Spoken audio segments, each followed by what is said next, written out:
This should be one of the must-read comics of the year. Human emotions transform into ferocious beasts, using their own kind as sustenance to grow stronger. The sky, the earth, and the sea are not spared either, all transformed into beasts called emotions. The protagonist often assumes he lives in a world full of madmen and that he is the only one who remains sane. It turns out that over the past 30 years, humans have become increasingly unable to control their emotions, a condition known as mood disorders. Changmo could see that everyone in this world had a sack on their head. Every emotional release would cause the sack to grow. Once the sack reached its limit, it would explode along with the head. His mother died before his eyes because she couldn't control her emotions, and now another person had reached their limit. His company's CEO, Mr. Zhang Changmo, wanted to go up and persuade Mr. Zhang to calm down. But suddenly a colleague who often flirted with him at the company spoke up at night, saying that he thought Changmo wouldn't care about other people's deaths at all. Changmo genuinely didn't care about that. He just thought it would be troublesome if someone died there. But the moment the word troublesome left his lips, Mr. Zhang's head exploded like a watermelon. However, this emotional outburst was different from the past. Mr. Zhang's head did indeed explode, but the exploded head gradually gathered together through the flames, forming a demon-like face. The roar reached everyone present immediately, but even so, Changmo's emotions did not fluctuate much, and he simply uttered the word monster. The man arguing with Mr. Zhang couldn't see what he looked like now and said, "Don't think you'll be scared just because you call me that." But the next second, Mr. Zhang smashed the man, along with half his body, into pieces with a single palm strike. Unlike the others who were caught in the panic, Changmo was still pondering why Boss Zhang's head had exploded and turned into a monster, while his mother had died. Suddenly, Yi grabbed his wrist and urged him to leave quickly. People who rupture their consciousness capsule don't die. Instead, they transform into emotional monsters. Most of them become completely controlled by their own emotional monsters and can use the supernatural powers they possess to vent their emotions. Just as mentioned at night, Mr. Zhang was unleashing his anger. However, the next second, the sound of flesh exploding reached everyone's ears. Mr. Zhang's head exploded again and his body fell to the ground. Everyone present only saw that Boss Zhang died, and I suddenly disappeared. Only Changmo and Yi Li saw clearly what had happened. A larger emotional monster had devoured Boss Zhang's head. This was also the cause of Changmo's mother's death. She transformed into an emotional monster, was controlled by her own emotional monster, and ultimately became food for another emotional monster. Upon hearing this news, Changmo didn't feel the anger he expected. He simply replied to Yi Li calmly, "So that is how it is." Seeing this, Yi Li spoke again, saying that wasn't quite accurate. A more accurate description would be that they would become food for those monsters that could control their emotions. The emotion monster was linked to his master, and as Changmo's perspective shifted, he saw the monster's master, a person he knew very well, his former neighbor who used to live next door. Changmo called him little scumbag. Yi Li was like a detective who knew everything, saying that Changmo's former neighbor was now a big shot, whose official identity was the vice president of Wave International, but in reality, he was an emotion monster who could control his own emotions. He deliberately spreads a virus of anger, causing you to lose control of your emotions and become infected with emotional diseases. After you transform into emotional monsters, he will prey on you to gain power. From the very beginning, you stepped into his hunting ground. Furthermore, according to your own investigation, the first person this vice president preyed upon was his mother. After saying this, Yi Li continued to try to provoke Changmo with words, trying to make him recall those events from back then, seemingly wanting to anger him. Despite Yi Li's words, Changmo remained remarkably calm, stating that only those who had transformed into emotional monsters were his targets. Then, under Yi Li's bewildered gaze, Changmo turned and walked towards the door, saying that he couldn't possibly be infected with an emotional disease, much less transform into an emotional monster, and therefore he couldn't be the other party's prey. Upon hearing this, Yi Li did not step forward to stop him but asked Changmo in a low voice, "Our enemy is right in front of us, are you just going to leave like this?" Changmo's tone remained calm. "That person has supernatural abilities and kills without blinking an eye. I'm not going to throw my life away." Furthermore, these are all just Yi Li's side of the story. Seeing this, Yi Li sighed, realizing Changmo was still too calm. But how could he possibly have the illusion that he wasn't sick? Calm, still incredibly calm. Changmo asked Yi Li what she meant. "I mean, you are the prey of that scumbag Lu, who is the most seriously ill from the very beginning. You are the one he most wanted to transform, and you are the one he most wanted to devour." Before he could finish speaking, Lu Jia appeared uninvited. "Hey, Changmo, long time no see. You've grown so much." Changmo remained calm, saying that Lu Jia had mistaken him for someone else. But how could the other party let him off so easily? Lu Jia needed a small favor from him, so he asked, "Could you please stay angry for a bit?" The commotion quickly attracted everyone's attention, especially when the male colleagues saw Changmo being beaten. They all crowded around, wanting to give Lu Jia a good beating. Seeing that Changmo still showed no emotional fluctuation, Lu Jia was slightly disappointed, saying that he didn't seem to care about him very much. The next second, the sound of fingers rubbing together rang out, and the colleagues who had just wanted to help Chang Mo were suddenly engulfed in flames. In an instant, the entire space almost turned into a fiery hell. Lu Jia wondered if Chang Mo would be angry if he hurt these people. He could tell that these colleagues usually treated Chang Mo quite well. Lu Jia was right, very well, all very well. They even took special care of him because of his background, and even when he was about to be burned to ashes, they still reminded him to escape quickly. The flames died down, leaving behind several ashes that could barely be considered humanoid around Lu Jia. Although Chang Mo's face showed no sign of anger, Lu Jia could see that the pouch containing Chang Mo's emotions had grown considerably larger. All it takes is a single outburst of public anger for him to reap the rewards of this incredibly delicious harvest. But there is no rush now. He hasn't yet told Chang Mo that he was the one who killed his mother. A flicker of madness flashed across the mirror, a mirror that represented reason. Chang Mo knew he wasn't as calm as he appeared. His colleagues, who frequently acted out, and the strangers who picked fights with him made him want to explode at any moment, even to tear everything in front of him apart. But he didn't. He had an emotional disorder. People's irritability wasn't necessarily intentional. Their remorse and regret after their outbursts always brought back past scenes to their minds, like their mother's apologetic and crying face after each time she got angry. Therefore, in Chang Mo's view, losing rationality and succumbing to emotions only leads to regret. So he has always restrained himself with reason. Preserve reason has become a voice in his heart, pulling him back to reality every time he is about to touch the abyss. But now, is there really any need for him to retain his rationality? Wouldn't it be better to transform into an enraged monster, tear the people in front of him to pieces, and avenge everyone, and avenge his mother? But he still couldn't understand why, despite his anger, he hadn't transformed. Yili said that if he did, he would be killed. Yet this seemingly ordinary conversation left Lu Jia completely bewildered. Was Yili even talking to himself, trying to persuade him? Thinking that Lu Jia intended to teach Chang Mo a lesson for ignoring him, Chang Mo's lifeless eyes suddenly narrowed upon hearing Lu Jia's words. Realizing something, he looked at Yili and saw blue light continuously dissipating around Yili. Yili decided not to tease him anymore. In fact, from the very beginning, only Chang Mo could see him. As for why he hadn't transformed, it was because from the moment he saw Yili, Chang Mo had already been infected by him and become an emotional monster called rationality. A ghostly blue flame, a body bound by chains, and a face like a black hole. This was an emotional monster Lu Jia had never seen before. Only at this moment did Chang Mo understand that the rationality that helped him suppress other emotions was also a kind of emotion. But he had already been infected and transformed, so why was it only now that he could see his own emotional monster? Thinking this, Chang Mo looked at Yili beside him. The problem lay here. Yili knew that Chang Mo had many questions in his mind, such as who he was and what he wanted to do, but he couldn't explain them clearly in a short time. Now he could only tell Chang Mo that rational emotion was the most special emotion because reason could suppress all other emotions, including Lu Jia's anger. In addition, Chang Mo must be very curious as to why he couldn't see his own emotional monster before.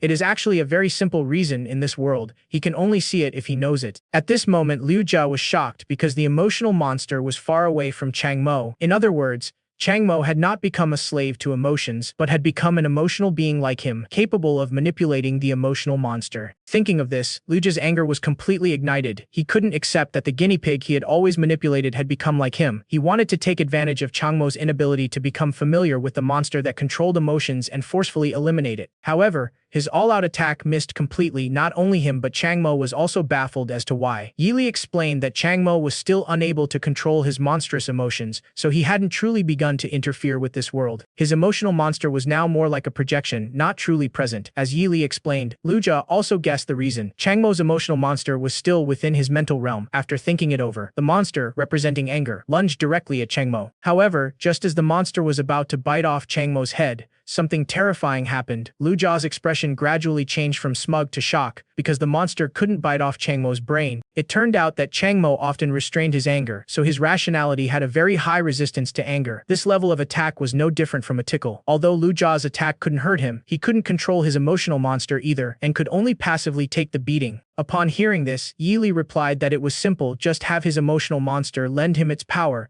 since he now knew that he could borrow power from emotional monsters, and so he could. At that moment, Chang Mo seemed to understand his own abilities. The anger that should have slammed him to the ground exploded amidst Lu Jia's astonished expression. Even now, Lu Jia still couldn't understand what had happened to Chang Mo. The smoke dissipated. Chang Mo's eyes, as still as dead water, gazed silently in his direction. The only difference was a pair of slender fingers covered in blue scales. That was the power Chang Mo borrowed from the emotional monster, With just 2 fingers, he easily tore apart the emotional monster that Lu Jia had nurtured for many years. This left Lu Jia unable to understand why a newly transformed emotional being could be so powerful. "All right, run," that was his only thought at that moment. The next second, the sound of the stone slab shattering rang out, and Chang Mo's figure instantly rushed to a short distance away from him. Although he was faster than Lu Jia had been using the power of fire to interfere with him, causing the two to maintain a distance between them. Chang Mo was puzzled. Hadn't he dealt with Lu Jia's emotional monster? Why could he still use the power of fire? Yili explained that emotional monsters were not easily killed. They were simply temporarily absent from this world. The world's top cruise ship, the Emperor of the Sea, is one of the few cruise ships allowed to enter the East China Sea after it was polluted to the point of being completely black by oil. It is also the gathering place for the art department of the Sky Group of Changmo Company. The two chased each other all the way to the deck. Yili told Changmo that chasing emotional beings on this cruise ship was extremely dangerous because it was a ship controlled by emotional beings. They would trade on this ship, and there were also various services on board to meet their needs, one of which was hunting ordinary people. Therefore, attacking an emotional being on such a ship is tantamount to challenging the bottom line of the Ocean Emperor's owners. Moreover, Lu Jia is a VIP on this ship, and as for the ship's security forces, killing him would be as easy as crushing an ant for Xiaoyang. Death Chang Mo didn't seem particularly afraid now, but he had come to a conclusion. If he didn't kill Lu Jia now, he would never have another chance. On the table in the VIP lounge of the Sea Emperor sat an artwork, a stone sculpture made by a real young girl. The girl on the monument died. Her skin was pulled back to reveal her bones,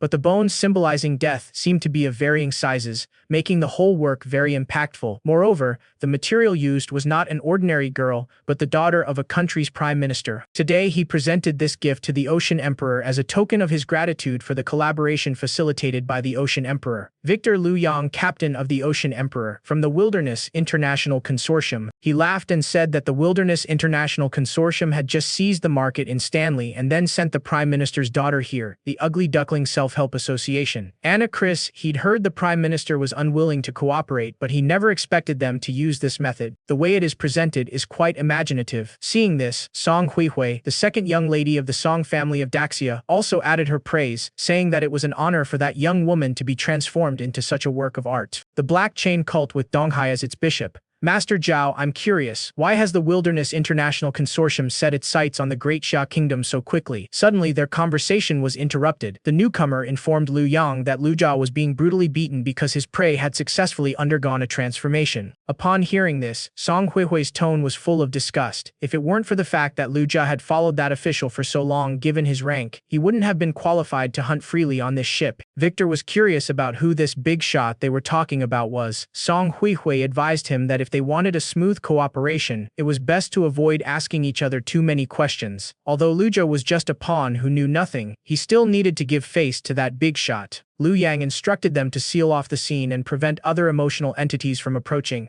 Ordinary people wouldn't matter, they would naturally escape.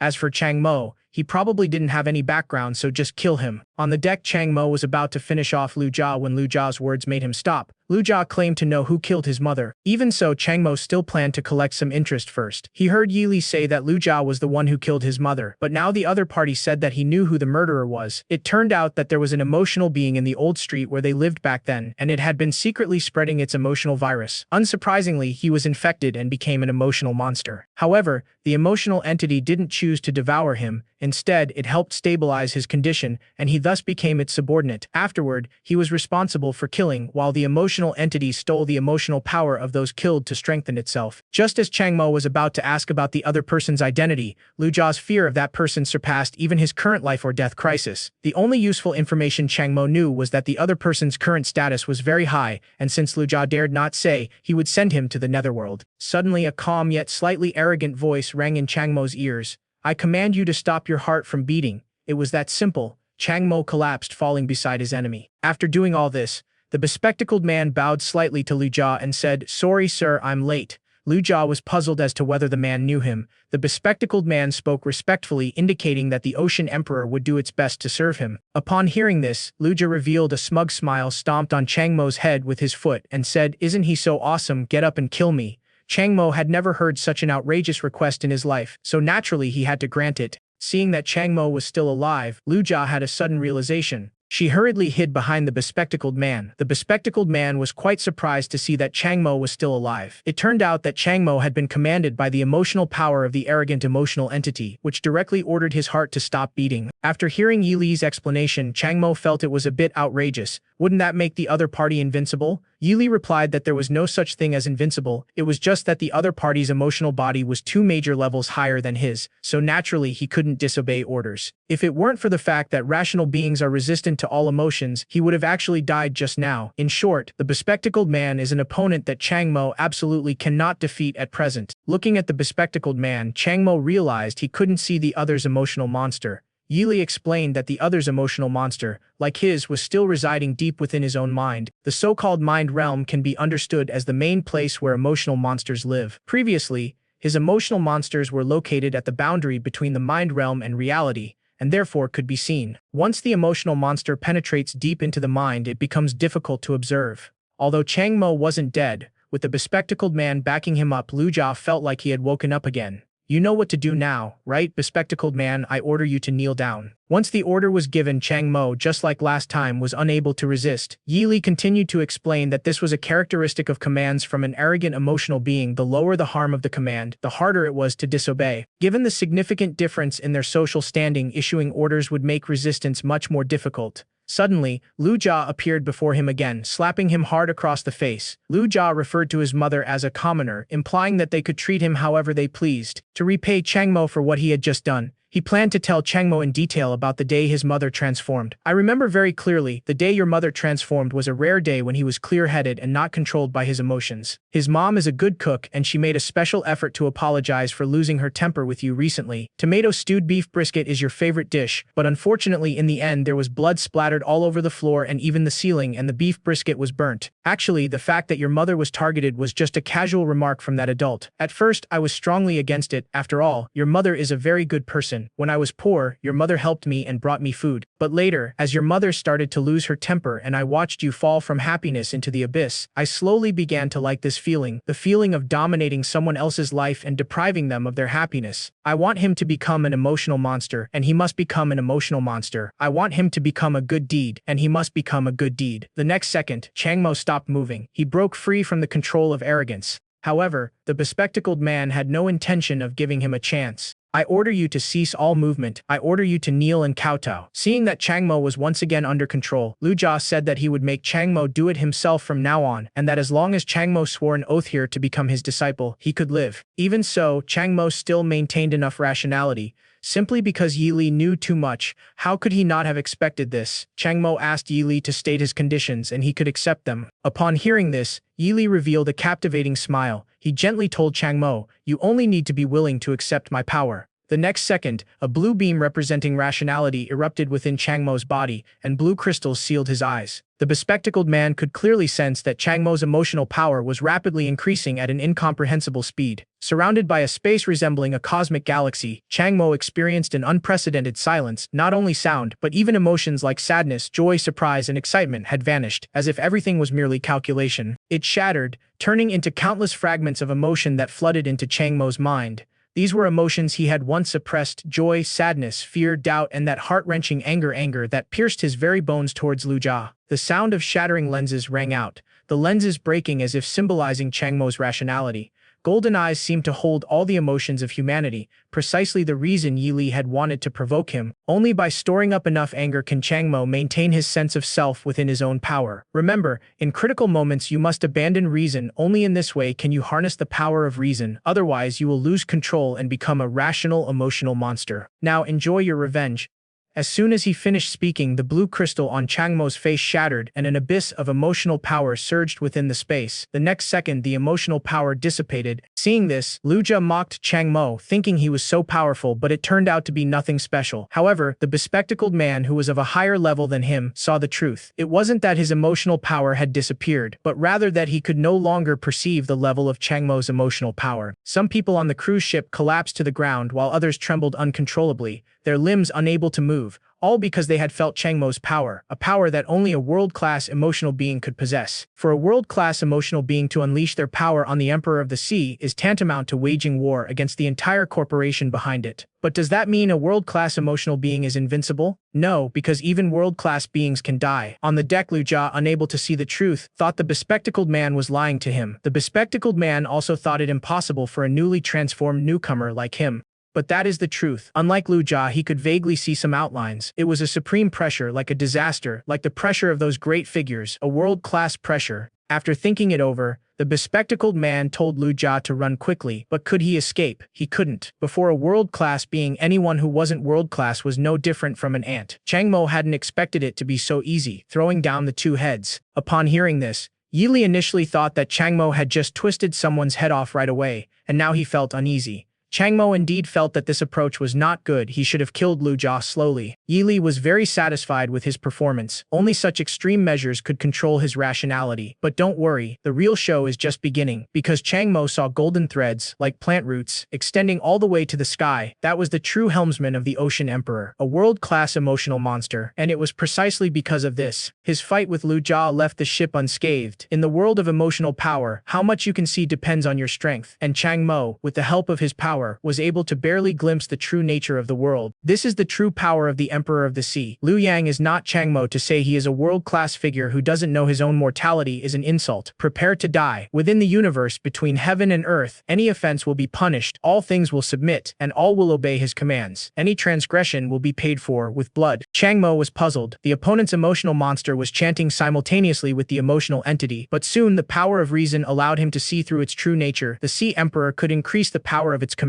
through chanting, "Issue my decree." The space around the intruder has solidified. The next second, a golden cage appeared out of thin air on the sea, sealing Changmo and his emotional monster inside. I used the golden sword to inflict punishment, and issued my decree. All emotional power within the spatial confinement area is to dissipate. In an instant, the cage was filled with countless golden giant swords. Liu Yang let out a soft hum, silently unleashing his power. Through this battle, everyone realized that Changmo's world-class experience was quite shallow, allowing Liu Yang to successfully issue Chang's orders without interruption. Anna was curious. She didn't think she had ever seen Changmo's emotional monster before. Could it be some kind of niche emotion? Victor hadn't seen it either, but with the emotional power dissipated in this situation, as world-class beings, no emotional monster should be able to turn the tide. As long as the captain continued to give orders, it was only a matter of time before I captured them. However, the next second, to everyone's disbelief, the cage was shattered. Changmo, along with the emotional monster, appeared before everyone. With a single hand, he raised 4 giant swords powerful enough to pierce the sky. As his hand fell, terrifying emotional power slammed into the top of the Sea Emperor. Gold was swallowed by blue, and the sea breeze driven by the emotional power howled through everyone. Liu Yang stood frozen in place, his eyes filled with disbelief. The Sea Emperor was damaged, revealing most of its hull. Keep in mind, its emotional power was halved, yet it had still managed to break free of its restraints in that state. There was also Changmo's monstrous emotions, something he had never seen before. What did such a person want on his ship, or rather, what did he want to do to the group behind him? Thinking about this, Liu Yang decided to stop thinking about it. He didn't care what the other party wanted to do. After all, his approach had always been to kill the guards if he loved them. As these 2 words were uttered, 4 golden guards wielding long spears appeared around Changmo and the emotional monster. However, just as Yili had said, reason suppressed all emotions, and at the same level, other emotional beings were no match for him. No matter what orders Liu Yang gave, he could only control Changmo for a short while. Changmo's figure drew closer and closer until he was right in front of him. Although Liu Yang couldn't hurt Changmo, he still used his emotional power to hold Changmo back from getting any closer. After the battle, both sides' emotional monsters suffered varying degrees of damage. Since Changmo's power was borrowed, Liu Yang could clearly sense that his power was weakening. As long as he could stall until the opponent's power was exhausted, he could capture him alive. Finding out Changmo's emotional monster would be a great achievement for the entire group.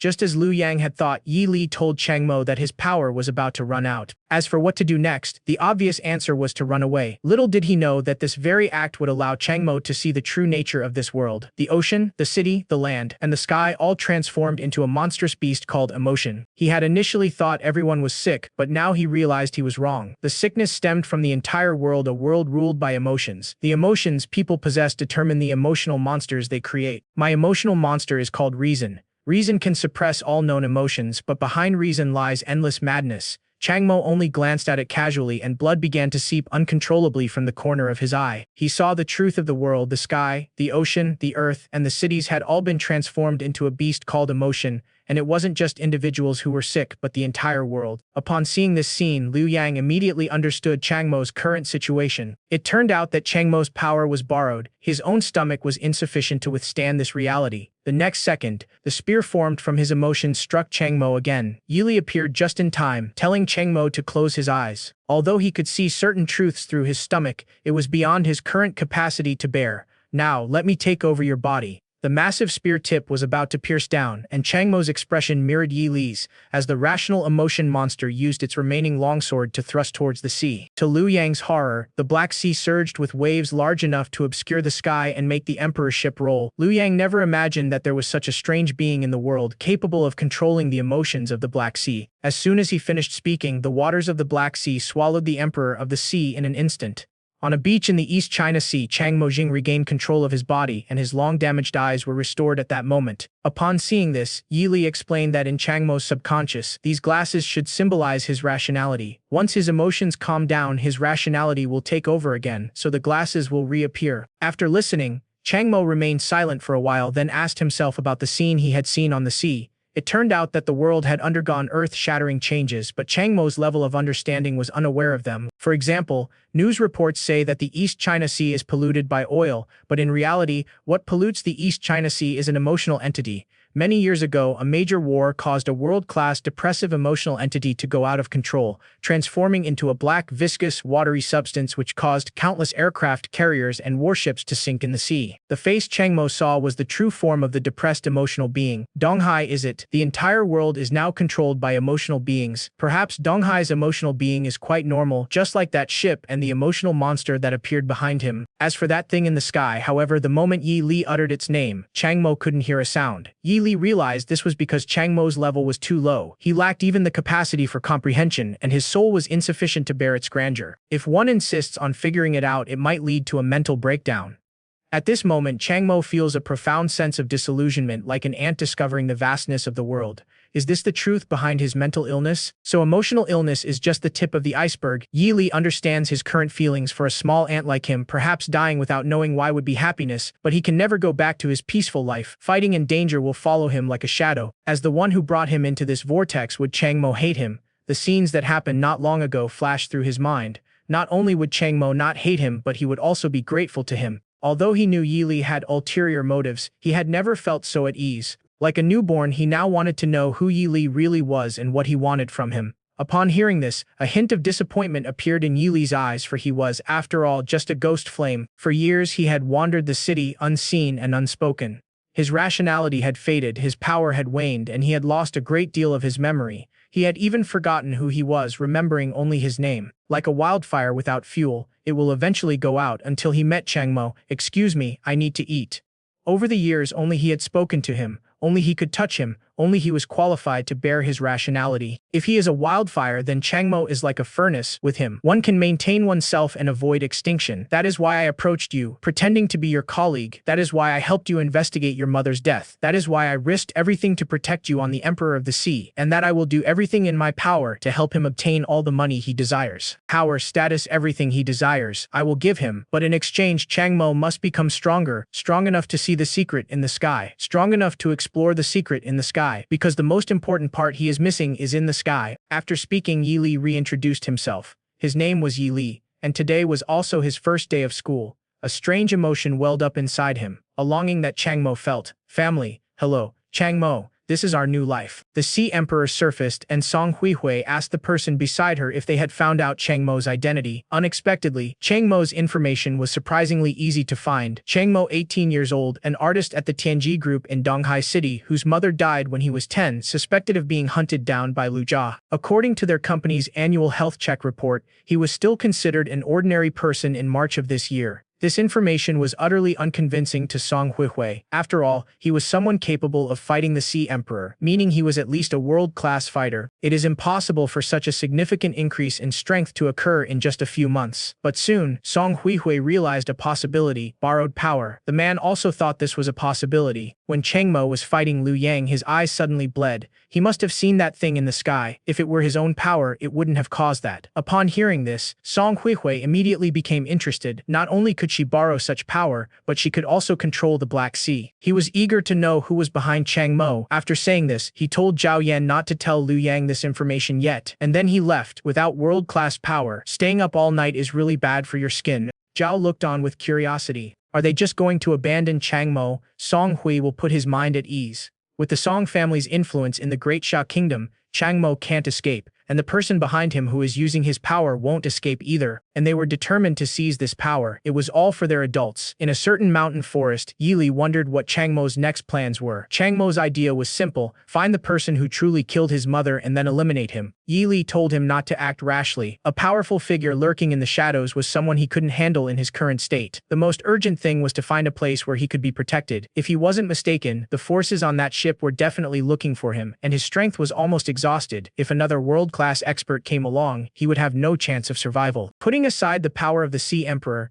the unique nature of his emotional power alone is enough to drive many people mad. Suddenly, Chang Mo remembered something. He had to go to work today, but it seemed he was already late. And their entire project team is dead, so there is probably not much work to do. Getting paid for nothing, such a good opportunity wasted. Am I considered absent without leave now? I'm probably going to get fired and I won't get my paycheck. Where am I going to get money to live? Yili didn't say anything, just listened to his rambling. Actually, Chang Mo wanted to tell Yili that he really couldn't go back. His life had become completely different. Upon hearing this, Yili's gaze towards Chang Mo remained gentle, as if he were looking at a family member. Ahead lay the place he had said he could protect Chang Mo. Looking at the scene before him, Chang Mo almost thought Yili was just teasing him. Yili told him not to underestimate the second mental hospital of Donghai City. Although it was relatively remote, it was an official institution of Donghai City that specialized in treating patients with mental illnesses. Within the Great Xia Kingdom, the Great Xia government is the most powerful force in Donghai City. An emotional being like him, capable of controlling emotional monsters, is highly likely to be absorbed by the government and become a member of its organization. There is another special place here, but unfortunately Chang Mo can't see it right now.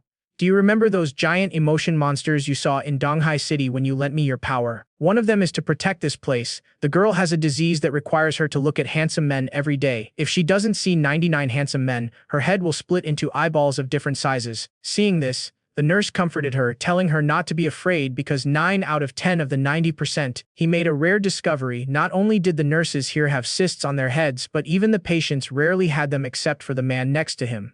Of course, however, this particular cyst seemed familiar. He'd seen it before. It is not quite the same, Yili explained. As Chang Mo's understanding of himself deepens, his abilities will improve and therefore he will be able to see more. Before he could only see angry wolves, but now he can see other types of wolves. The man must have been infected with a happy mood virus. He couldn't help but laugh and was happy no matter what happened. Suddenly, a woman's voice rang out behind Chang Mo. It turned out that the girl thought Chang Mo seemed normal on the surface, so she was curious whether he had also come to see a doctor. Chang Mo didn't hide anything, saying that he was indeed there for a medical consultation and that the girl seemed quite normal. Upon hearing this, the girl immediately complained to Chang Mo that her parents had forced him to come. But since mental illnesses were on the rise recently, their concerns were not unfounded. They were pressuring him to go to a mental hospital or they would throw away all his collection. The girl then shared another piece of information with Chang Mo. She had found out online about the Donghai City's second mental hospital, also known as the Second Hospital, which specializes in treating extremely severe mental illnesses. Apparently, it is divided into Zone A and Zone B. The patients in Zone A are already quite abnormal, but those in Zone B are even more terrifying. They're all serial killers. They need to be chained up. Upon hearing this, Yili told Chang Mo that if he wasn't mistaken, Area A was responsible for those who hadn't degenerated but were already infected, and Area B was responsible for those whose emotions had already degenerated. After hearing Yili's words, Chang Mo wondered why the girl still wanted to come here. The girl scratched her head shyly and said that, as long as she was rejected by the second hospital, it would be an explanation to her family. Besides, even the first hospital might not admit him, let alone the second hospital, which might be a potential serial killer. A moment later, a nurse came to the waiting area and began reading patient notices. 2 people were recommended for transfer to the first mental hospital of Donghai City. One of them, the man infected with the positive mood, was named Wang Bing. The hospital prescribed him medication, which he was to take on time. Just as the girl thought she and Chang Mo could go home, a nurse's voice rang out, "Chang Mo, Zhang Jiaqi, come with me to complete the admission procedures." The nurse added that she hadn't seen any of her patients at the second hospital in a long time and that they were very wise to choose this hospital. As she spoke, Nurse Zhou Yang introduced the two to the environment of their second hospital. Not only was the accommodation better than a 5-star hotel, but even the 3 meals a day were provided by a star chef. She was afraid that they would be reluctant to leave so they could rest assured and recuperate here. However, no matter how eloquently he spoke, the girl's mind remained on why she had to be hospitalized. Was she really that abnormal? Zhou Yang smiled and comforted him, saying that all modern people have some mental health issues and timely intervention and treatment are essential to prevent serious problems. Chang Mo looked at Yili curiously and said that the girl was also an emotional being, but he did not see any emotional monsters in her. Could she also be hiding in the mind realm? This hospital can even determine whether someone is an emotional being through a blood test. The girl is indeed an emotional being, but Chang Mo's current abilities are insufficient, so he cannot see the emotional monster deep within her mind realm. As for determining whether someone is an emotional being through a blood test, theoretically it is impossible because emotional beings are unobservable. However, Yili didn't use any relevant equipment, so he wasn't entirely sure. However, as the two followed Zhou Yang into the cemetery, Zhang Jiaqi became increasingly panicked because he had seen online that this was a must-visit place for officially recognized psychopathic killers. Seeing this, Zhang Jiaqi grabbed Zhou Yang's hand and explained that she had never thought of killing anyone, so why would she come and go? Zhou Yang's smile remained unchanged, and he told her to rest assured that those were just rumors spread online to attract attention, and that as long as they cooperated with the treatment, they would be fine. Although the other person's smile and words were sincere, Zhang Jiaqi just couldn't believe him. After all, what nurse carries a gun when taking a patient to the hospital? Overwhelmed by emotions, in Chang Mo's eyes, an emotional monster with eyes full of pupils replaced Zhang Jiaqi's head. I wonder what happened to those patients who weren't officially selected. They were probably imprisoned, and if they showed dangerous tendencies, they might be executed on the spot. Therefore, Yili hoped Chang Mo wouldn't act rashly. Upon hearing this, Chang Mo glanced at the sniper above his head, placed his hand on the shoulder of Zhang Jiaqi, who was somewhat out of control, and told him not to be so tense and to relax. He said that if he was so nervous, he might really be shot dead as a dangerous element. The next second, the power of reason kicked in. Zhang Jiaqi's emotions were suppressed, and the emotional monster slowly retreated into the depths of her mind after her emotions were calmed down. Zhang Jiaqi first glanced at Chang Mo, and then said sorry to Zhou Yang. Seeing the emotional monster retreat back into his mind, Zhou Yang breathed a sigh of relief. Zhang Jiaqi had been on the verge of losing control just now. It was a miracle that she was able to stabilize herself. Seeing this, Yili teased Chang Mo from the side. I can't believe it. He is just a stranger, yet you actually care about his safety and even use the power of reason to help him suppress his out-of-control state. However, Chang Mo has his own way of understanding things. If he doesn't say something, wouldn't he seem cold-blooded? And it is unlikely that the official team would absorb a cold-blooded emotional being, right? Unexpectedly, Zhou Yang still gave the order to fire. The next second, the girl's figure slowly fell before Chang Mo's eyes, but what was watching this scene was a pair of eyes as still as dead water. Yili stepped forward to remind Chang Mo to give some reaction, otherwise he would really be cold-blooded. Actually, Chang Mo had been lost in thought just now. He had seen a lot of similar scenes in the past 2 days and he had gotten used to it without realizing it. However, he soon discovered that there was no blood flowing from the girl's body. The hospital was probably using tranquilizer darts. Seeing this at night, I couldn't resist teasing Chang Mo, praising his disguise as good, but noting his slow reaction time, I apologized, saying I'd be more careful next time. A short while later, staff carried Zhang Jiaqi away. An unknown type of emotional entity was assessed as emotionally unstable and placed under high-risk containment. Chang Mo wondered what high risk would mean. Zhou Yang, upon hearing this, resumed his previous smile and indicated that they would simply need to be more careful when supervising it. Are you scared just now? You seem very calm.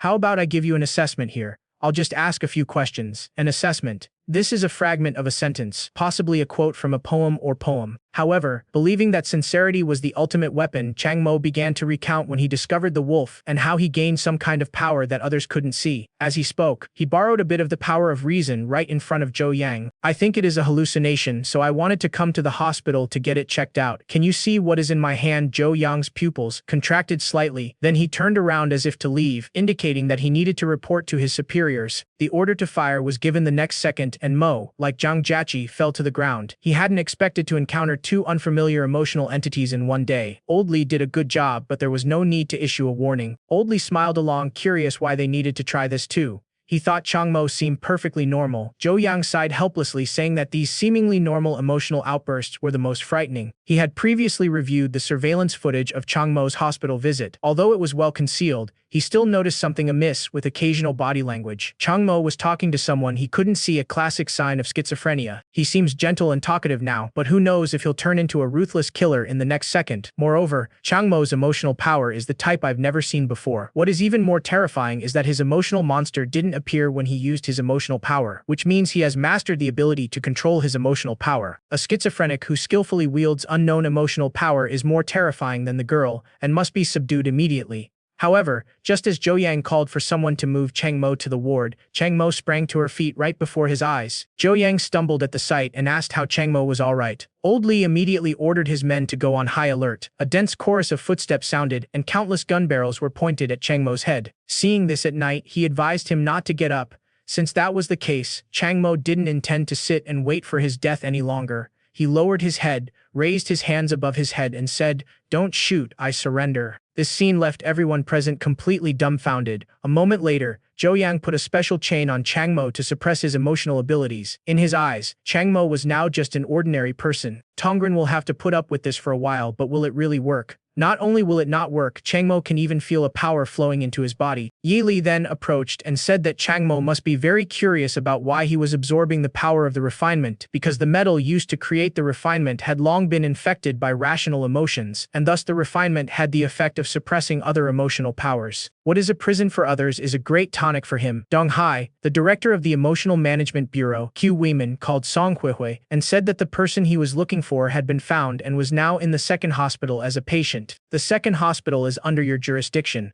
Q Weiman's voice came through the phone quickly, indicating that he would go right away. Song Huihui hadn't expected things to go so smoothly. He quite liked Changmo's appearance, and before he could extract his power, the two of them could still have some fun. Just thinking about Changmo's delicate face, now filled with pain and despair, made him feel inexplicably heartbroken. In Ward B of the second hospital, Zhang Jiaqi, unable to resist her urge to look at handsome men, once again teetered on the brink of losing control. Shaolin was terrified and hoped Zhou Yang could administer the medication to Zhang Jiaqi quickly. Zhou Yang told him to wait a little longer and to try to help the patient control her emotions with willpower. No sooner had he finished speaking than Zhang Jiaqi could no longer suppress her urge to see the handsome man. Seeing this, Zhou Yang could only let Shaolin apply the medicine unexpectedly. At this crucial moment, Shaolin messed up, and just when it seemed the medicine wouldn't be ready in time, a hand suddenly appeared on Zhang Jiaqi's head. Of course, that was just the beginning. Dr. Lu Qing from the second hospital tried his best to comfort Zhang Jiaqi and calm him down, otherwise he would lose control and become a monster. Yan Bei, the head nurse of Ward B, said Dr. Lu Qing was being too reckless. Whether it was Dr. Lu Qing's comforting words or some other factor, Zhang Jiaqi's emotions actually stabilized. The patient, Zhang Jiaqi, has always been obsessed with handsome men. Her first episode occurred a month ago when she encountered a handsome man. After returning home, she discovered that she could see him taking a shower at home. Based on this, she speculates that her emotional power is similar to clairvoyance, tentatively classified as the seventh unknown type of emotional entity, with a tentatively low level of danger. Changmo hadn't expected such an emotional disorder to exist. Zhang Jiaqi could only smile sheepishly upon hearing this. As for Changmo, he was emotionally stable simply because he could see things ordinary people couldn't, possessing powers invisible to others. Suspected schizophrenia but denied by the individual, stating that they simply enjoy talking to themselves. Their emotional power manifests as the ability to condense crystals in their hands and release blue flames, tentatively identified as the seventh unknown type of emotional entity with a medium danger level. Others require continued observation in the hospital. Lu Qing comforted Chang Mo. His emotions are stable and he should be discharged soon. However, before that, they need to figure out Chang Mo's abilities, so the chains will need to be worn. The patient's name is Chenju. He has no bad behavior or adverse reactions. Apart from abnormal blood tests, he looks no different from a normal person. This was the patient that gave Lu Qing the biggest headache, but looking into the patient's incredibly wise eyes, Lu Qing concluded that he was still somewhat different from normal people, tentatively classifying him as the sixth unknown emotional entity, with a tentatively low level of danger. Chang Mo was quite enlightened by what he saw. Not only can liking to look at handsome men cause illness, but even being an idiot can be considered an emotion. Zhang Jiaqi, on the other hand, was overjoyed. Not only had she overcome her mental illness and gained superpowers, but she was also able to watch handsome men bathe. Lu Qing reminded him that, strictly speaking, emotional beings are still mentally ill, though some can control them while others cannot. Furthermore, according to Article 4 of the Secret Management Law for Emotional Beings, the Great Xia Kingdom established the Emotional Being Management Bureau to manage all emotional beings within the entire Great Xia Kingdom. Our hospital is a subordinate agency of the Emotional Entities Management Bureau, specializing in treating emotional entities and ensuring you don't harm society. Chang Mo was still curious. Emotional entities had to submit to national management. Lu Qing gave a matter-of-fact reply. If they were to commit a crime outside,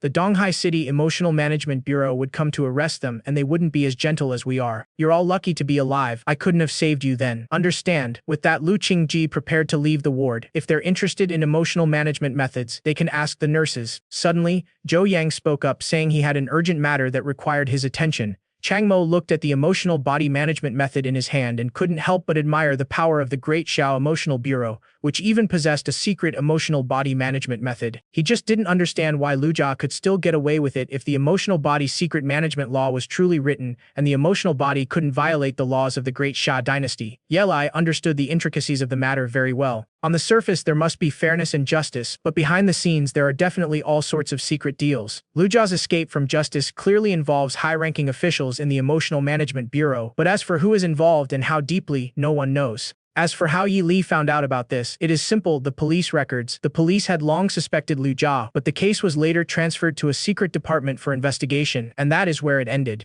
That secret department was naturally the Great Xia Emotional Body Management Bureau. Suddenly, Chang Mo realized something. Lu Jia's backer was a high-ranking official in the Emotional Body Management Bureau, and this hospital was a subordinate agency of the Emotional Body Management Bureau. Weren't they doomed? After hearing this, Yi Li pretended to suddenly understand, but in reality, he couldn't quite remember the specific reason. While a direct approach carries risks, it is worth the gamble, which is why Chang Mo was sent. In any case, since we're already here, all we can do now is absorb the power of this training. For the rest, we should trust our past selves. In a room in the second hospital, Lu Qing served Q Weiman a cup of coffee he had brewed. The next second, the coffee cup was smashed to pieces. Upon seeing this, Lu Qingji immediately trembled with fright and asked him what had happened. Q Weiman simply tossed him a document and told him to look at it himself. Zhou Yang, listening outside, was seething with anger. He is just a bureau chief, he thought. Does he have to yell at people every time he comes? Shaolin felt the same way. He couldn't understand why the dean wasn't doing anything about it. Zhou Yang explained that, in terms of position, Q Weiman was still the hospital director's superior and the hospital's operating funds all depended on their allocations.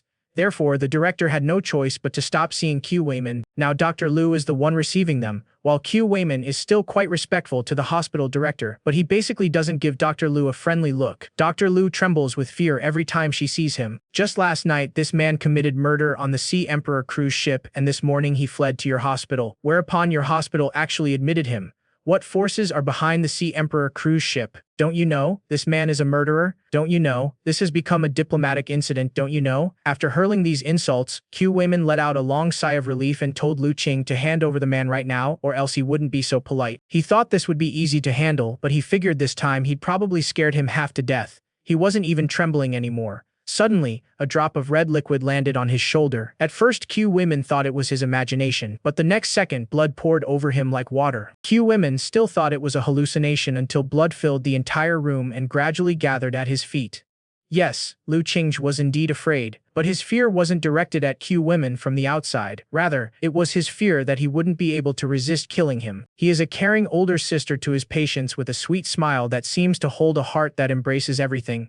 But when someone threatens a patient, he doesn't hesitate to transform into a bloodthirsty beast, making red the only color in the world. Q Weiman couldn't believe that the person in front of him was the same frail doctor who trembled uncontrollably when he scolded her. It was supposed to be an office, but the other person seemed to be surrounded by mountains of corpses and seas of blood. What kind of emotional power was this? In his memory, Lu Qing was quiet and gentle, loved to laugh, and was well-mannered. He should be an easy person to deal with. That was why he specifically came to find him. But is this person really him? Just as Lu Qingji was about to kill Q Weiman, a sound of a cane striking the ground suddenly rang out, and the mountain of corpses and sea of blood disappeared at the same moment. Donghai is the second mental hospital. Dean Yi Minqiu, why didn't the district chief tell me he was coming? At this moment, Q Weiman was still reeling from the carnage he had just witnessed. Seeing this, the dean continued, District chief, you're here for Chang Mo, right? My colleagues doing the background check told me that the person Chang Mo killed was named Lu Jia, an emotional individual who renounced his Great Xia citizenship a few years ago. Lu Jia isn't protected by our laws. Moreover, the accident occurred on the imperial seas in international waters. Chang Mo did not harm any Chinese Chinese property or citizens. Therefore, he did not violate the law on the management of state secrets. Upon hearing this, Ku Weimin was momentarily at a loss for words and could only grit his teeth and say that the pressure from the Sea Emperor was quite significant. Yi Minchu also knew about the power behind them. Their superiors at the Administration Bureau had ordered him to provide an explanation that day. Before he could finish speaking, the sound of his cane tapping the ground rang out again. Yi Minchu's eyes flashed with murderous intent. "You're talking about the Song family. Aren't you spineless bastards? Do we, the Great Xiao Kingdom, need to consider the whims of the Sea Emperor in our internal affairs? As for you, I remember Lu Jia was a suspect back then. How come he changed his nationality, and he has been flaunting himself in Donghai City ever since? Are you blind? Should I report this to the higher-ups?" Ku Weimin left shortly after.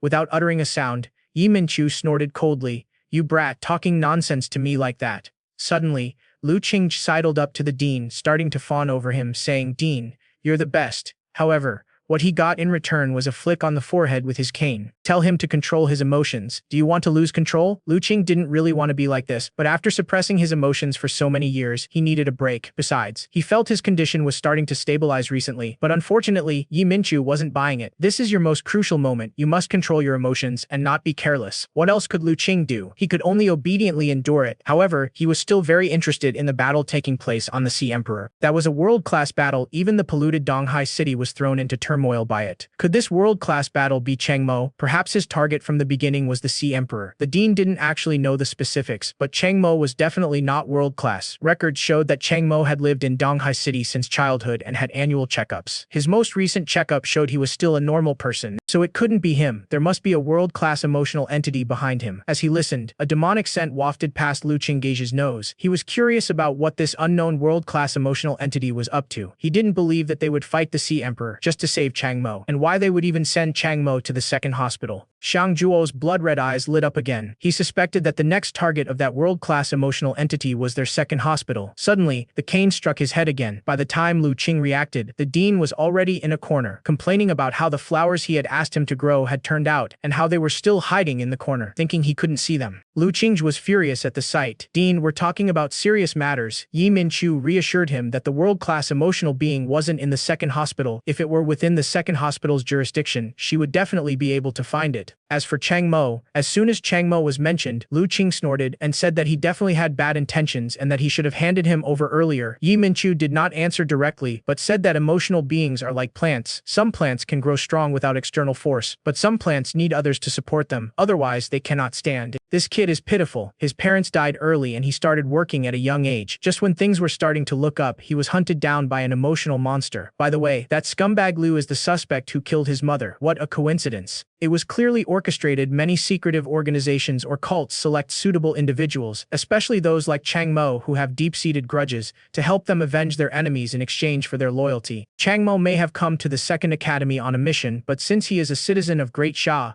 we cannot abandon him. If he goes astray, we must help him. Ku Weimin, still annoyed by Lu Qingge's attitude towards him when he was at the second hospital, wanted to find information about Lu Qingge in the internal network of the Emotional Management Bureau of Donghai City. However, besides a photo of the other party, there were only 8 characters, insufficient permissions to view. Just then, Song Huihui called. Seeing this, Ku Weimin put aside his temper and humbly asked Song Huihui to give him a little more time, saying that he could do it. 25 seconds later, the call ended and Ku Weimin, in his office, was displaying his incompetence as a leader. Meanwhile, Song Huihui was enjoying coffee with Zhao Yan, savoring life. "Mr. Zhao, from now on, I'll leave the rest to you." Black obsession. The adults said, "Since that old woman is in the way anyway, let's just move the plan forward and raise the second mental hospital to the ground. We can just bring Chang Mo back along." The next night, in Ward B of the second mental hospital in Donghai City, the power representing the Li surname surged around Chang Mo, and he was very satisfied with this throughout the night. If this continues, Chang Mo will soon need to turn green. Green Chang Mo was puzzled. It turned out that different emotional entities require different conditions to grow. There were a series of methods for absorbing and controlling power, otherwise they would lose control. This specific growth program for individuals with particular emotions is called the Law. Although Chang Mo briefly became a world-class being using his own power, that power was not something he could control. To truly master immense power, one must follow the methods provided by the Law, gradually digesting and growing stronger. Chang Mo's rational power accumulated so quickly that without the Law's rationality, it would soon spiral out of control. He was an angel in white in the eyes of his patients, his sweet and gentle smile like a warm breeze gently blowing away the pain of each patient. But only women knew that beneath this seemingly gentle exterior lay unimaginable suffering and a past. Just now, Yi Li mentioned to Chang Mo the way to enhance his power through emotional manipulation. However, when Chang Mo asked about how to cultivate the laws of rationality, Yi Li said he didn't know either as he had lost the corresponding memories. Chang Mo was not giving up. He said that when he borrowed Yi Li's power before, he remembered that he used anger to stabilize his state, so could he do the same? Chang Mo was right about that. The most basic law of rational emotional beings is the sustained, high-intensity experience of other emotions. However, Chang Mo's years of accumulated anger had been completely exhausted during the Civil War, and nothing particularly noteworthy had happened recently, so he hadn't experienced any emotional fluctuations. Therefore, this method was no longer applicable. So I'll take a break today. Suddenly, a gentle female voice rang out beside me asking if Chang Mo wasn't asleep yet, so late. Chang Mo replied that he'd just sit down for a bit and then go to sleep. He wondered why he hadn't seen Dr. Liu today. Zhou Yang didn't hide anything, saying that Dr. Liu had been called away to a meeting today, and he didn't know what the meeting was about and hadn't returned yet. Taking this opportunity, Chang Mo asked the question he most wanted to know. Zhou Yang isn't an emotional being, so why can he see the power of emotions? Hearing this, Zhou Yang's smile didn't fade. Some things had happened, but they were all in the past. After saying this, he didn't forget to comfort Chang Mo, saying that he was in the same boat and that he should keep going, that difficulties would always pass. Only Yi Li knew what kind of misfortune was hidden behind this nonchalant statement. In this world, seeing itself is a kind of power, a power that is either based on one's status, such as when Chang Mo uses his own power to see the true events of the world, or it requires both experience and luck. After experiencing his mother's ordeal, Chang Mo had a stroke of luck and was able to glimpse a corner of the truth. Therefore, for a normal person to see the power of emotions, it is highly likely to be accompanied by misfortune. At the same time, seeing too much without the necessary qualifications is itself a misfortune. Hearing this, Chang Mo fell silent for a moment. Suddenly, Zhou Yang's voice rang out saying that he had looked at Chang Mo's file and prepared a gift for him. Chang Mo was puzzled. Why did he fall off? The gentle voice came again, telling him that this was no longer just a necklace. Look here, press it. So, under the curious gazes of Zhou Yang and Chang Mo at night, the necklace became a small lamp. Though small, Zhou Yang hoped it could illuminate the darkness around him. It was an emotion Chang Mo hadn't felt in many years. Thank you, Sister Zhou. After delivering the nightlight, Zhou Yang didn't plan to linger. She asked Xiao Lin, has the patient in bed number 12 eaten yet? Looking at the nightlight in Chang Mo's hand, she playfully remarked, aren't you touched? Aren't you tempted? This nurse is pretty good. However, Chang Mo was once again overcome by reason and looked at Yi Li with utter calmness, asking him what use he was. This left Yi Li speechless for a moment. One could only say that Chang Mo was indeed a rational emotional being, but even so, he was prone to losing control. Just then, Zhang Jiaqi, who had been fast asleep, suddenly woke up with a scream. Chang Mo, seeing this, politely inquired about his condition. Zhang Jiaqi seemed unaffected. He had simply had a nightmare. But then, screams suddenly rang out from different directions.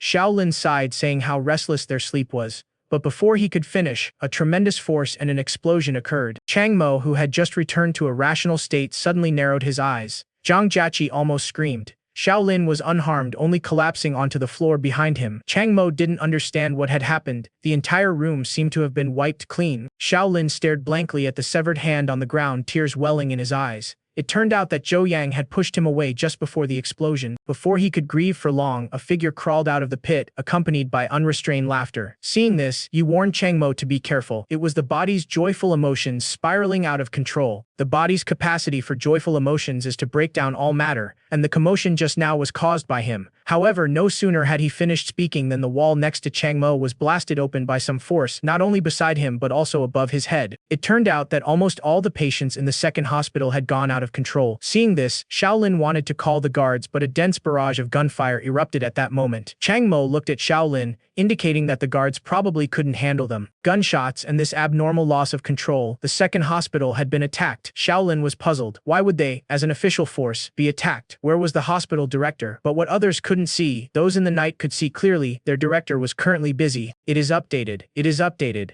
Chang Mo once again demonstrates the domineering power of reason to the world. With just a simple contact, he can easily suppress all emotions beyond reason. Just now, the second hospital was attacked. All the patients with emotional states went out of control, and the two worlds and the emotional states were also affected. A life-or-death struggle took place on the rooftop. Yi Chuman confirmed the other party's identity through the emotional monster above her head. The crimson thorns were the emotional entities of hatred. Could you be the black chain? Zhao Yan didn't choose to hide this. Their black chain had been lying low for over a decade and the dean hadn't forgotten them. Frankly, he was deeply moved. I am the new leader of the black chain in Donghai City. Today I've come to take your life and raise the second academy to the ground. In an instant, her peaceful expression vanished, and a torrent of emotional energy surged around Yi Chuman. Her tone was arrogant.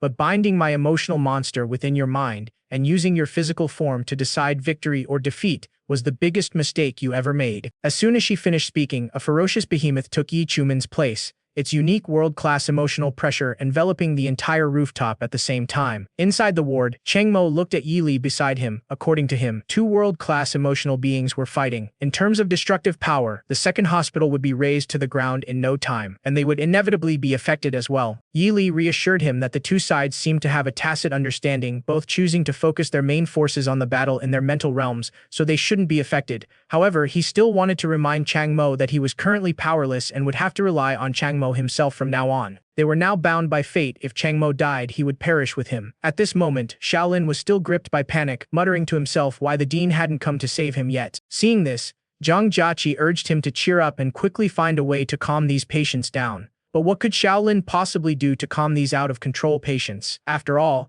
he was just an ordinary person who could perceive the power of emotions. Before long, they would be torn to shreds by the emotional power of these patients. Seeing this, Chang Mo knew he couldn't stand aside. He snapped the chains used to suppress the other emotional entities and his large hand, like an eagle's claw, pounced on the happy emotional entity. With just a simple touch, the emotions that had been spiraling out of control fell completely silent. The two women, witnessing this, stood frozen in place, unable to recover for a long time. Suddenly, Chang Mo's voice pulled them from their shock, urging them to stop standing there and leave immediately. Yi Li was very satisfied with his attack just now. The power of joyful emotions could decompose all matter, posing the greatest threat to Chang Mo. If hit, even Chang Mo would be instantly pulverized. Prioritizing eliminating the opponent is a smart decision. Chang Mo was puzzled. Being able to disintegrate everything seemed a bit too outrageous. Wouldn't that make him invincible? Yi Li reassured him that emotional power wasn't considered matter, and if Chang Mo used his own emotional power, he could block the opponent's attack. Suddenly, Zhang Jiaqi spoke up to remind him. Tell him to be careful. The next second, the power of anger exploded around Chang Mo. The two women couldn't believe what they were seeing, and the hope that had just been ignited was extinguished once again in this explosion. However, they were unaware that Chang Mo possessed a resistance to anger far exceeding that of other emotional beings. In the blink of an eye, the attacking emotional being was subdued. A short while later, the last angry emotional being in the vicinity was also easily subdued by Chang Mo. Compared to Zhang Jiaqi's superficial understanding, Shaolin was increasingly shocked by Chang Mo's emotional power, because Chang Mo could not only stop other emotional entities from going out of control, but also had a frighteningly high level of defense. Suddenly, a viscous black liquid slid down to Zhang Jiaqi's side like flowing water.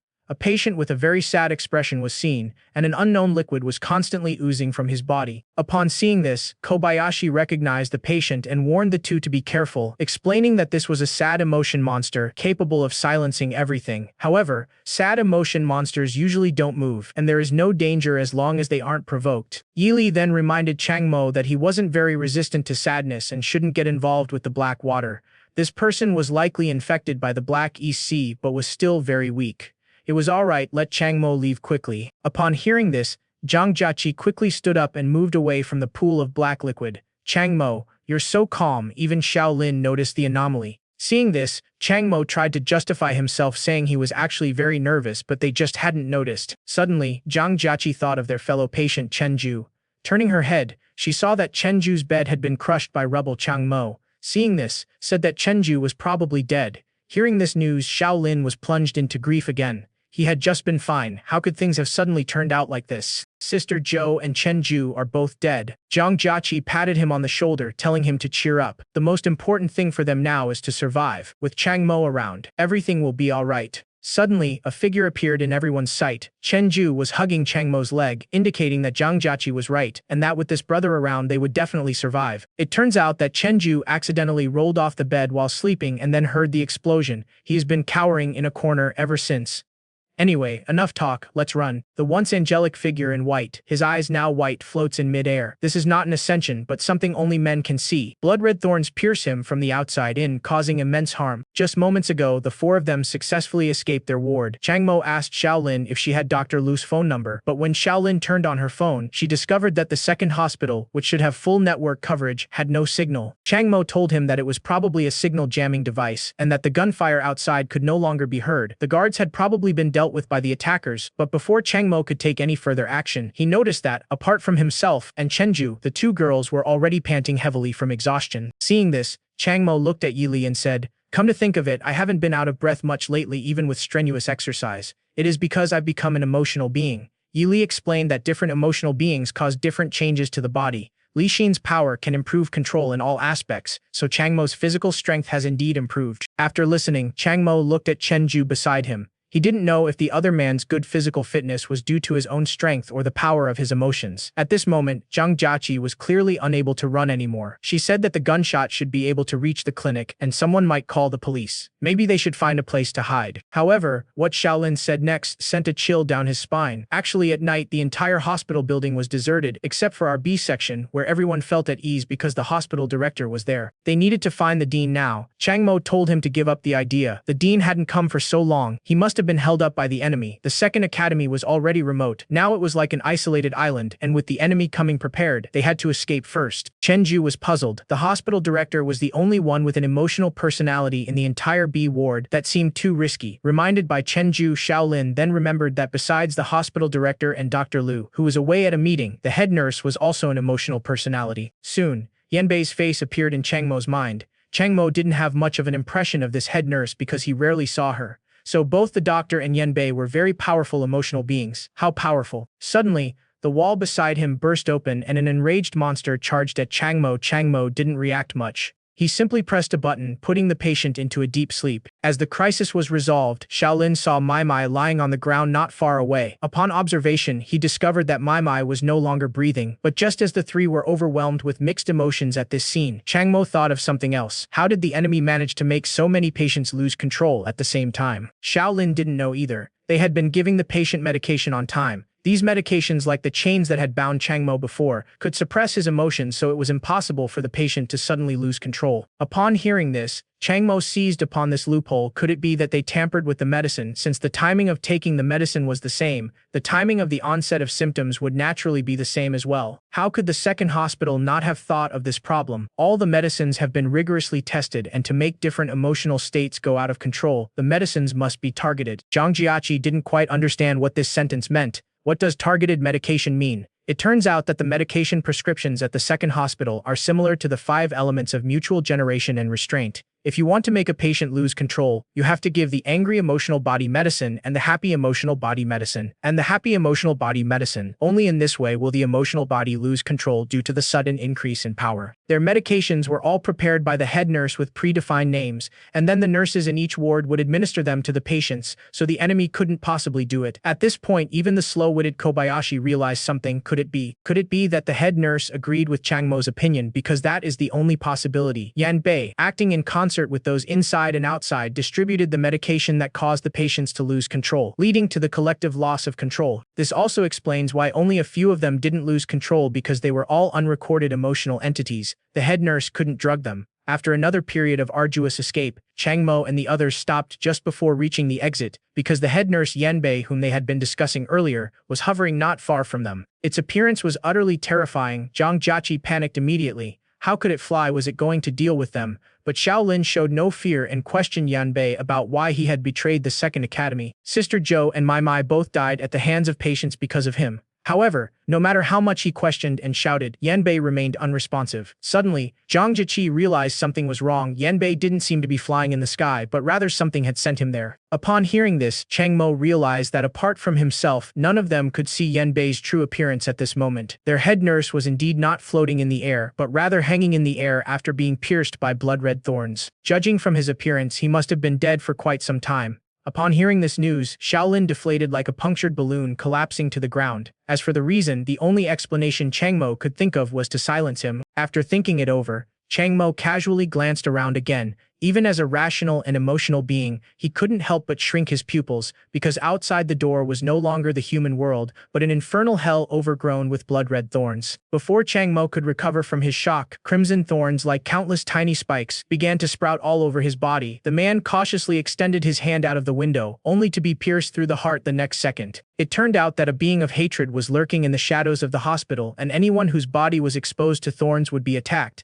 Looking at the body covered in sharp thorns, Chang Mo thought of Yan Bei not far away and immediately used the flames of reason to block everyone's view of the door and Yan Bei. Dong Manan chuckled at Chang Mo's behavior, saying that Chang Mo was nothing special, just like most people, panicked when faced with an attack from who knows where. Wrong, recklessly using abilities. He was even instructed to bring the other person back, but the next second, Du Mao's expression changed because there was nothing behind the dissipated flames. This was the only solution Chang Mo could think of at the time, using flames as a distraction to avoid attacks from unknown enemies.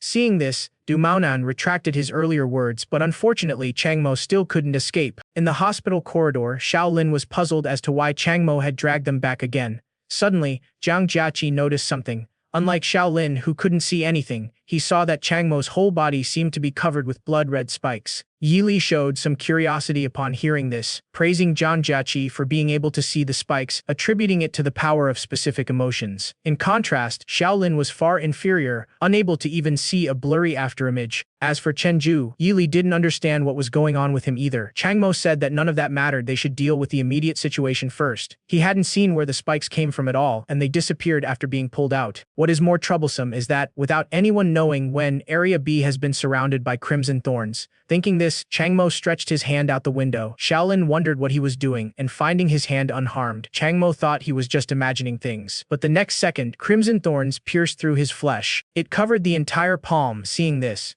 Jiang Jiaqi cautiously asked Chang Mo, "Are you all right?" Chang Mo didn't respond immediately. From the experiment just now, he knew that he couldn't be exposed to the thorns' field of vision, otherwise blood-red thorns would grow after a while. After thinking it over, Chang Mo looked at Yi Li. What was this thing? However, Yi Li had already lost most of his memories. He only vaguely remembered that it seemed to be the power of a hate emotion entity, but he couldn't remember exactly what it was. Also, Chang Mo shouldn't look at him like that. He needs to learn to understand a young woman with amnesia. If it weren't for his rationality suppressing his other emotions, Chang Mo would definitely be rolling his eyes right now. However, just as he was thinking about how to resolve this matter, the two women beside him noticed that he had not reacted for a long time. Shaolin suddenly remembered that the report said that Chang Mo had schizophrenia. Could it be that he had a schizophrenia attack? Unexpectedly, Chang Mo reacted immediately after I finished speaking. Let me explain the situation to everyone. Huge crimson thorns have surrounded Area B. That must be the power of the hate emotion entity. As long as you are seen by the thorns, crimson spikes will start to grow on your body in about 5 or 6 seconds until you die. That is how the guards and the head nurse died, and I was just attacked like that too, so I absolutely have to stay away from those blood-red thorns. Speaking of the hatred-filled entities and the blood-red thorns, Kobayashi suddenly remembered something. Their second academy has internal documents that introduce various emotional entities, including a cult called the Black Refining Cult.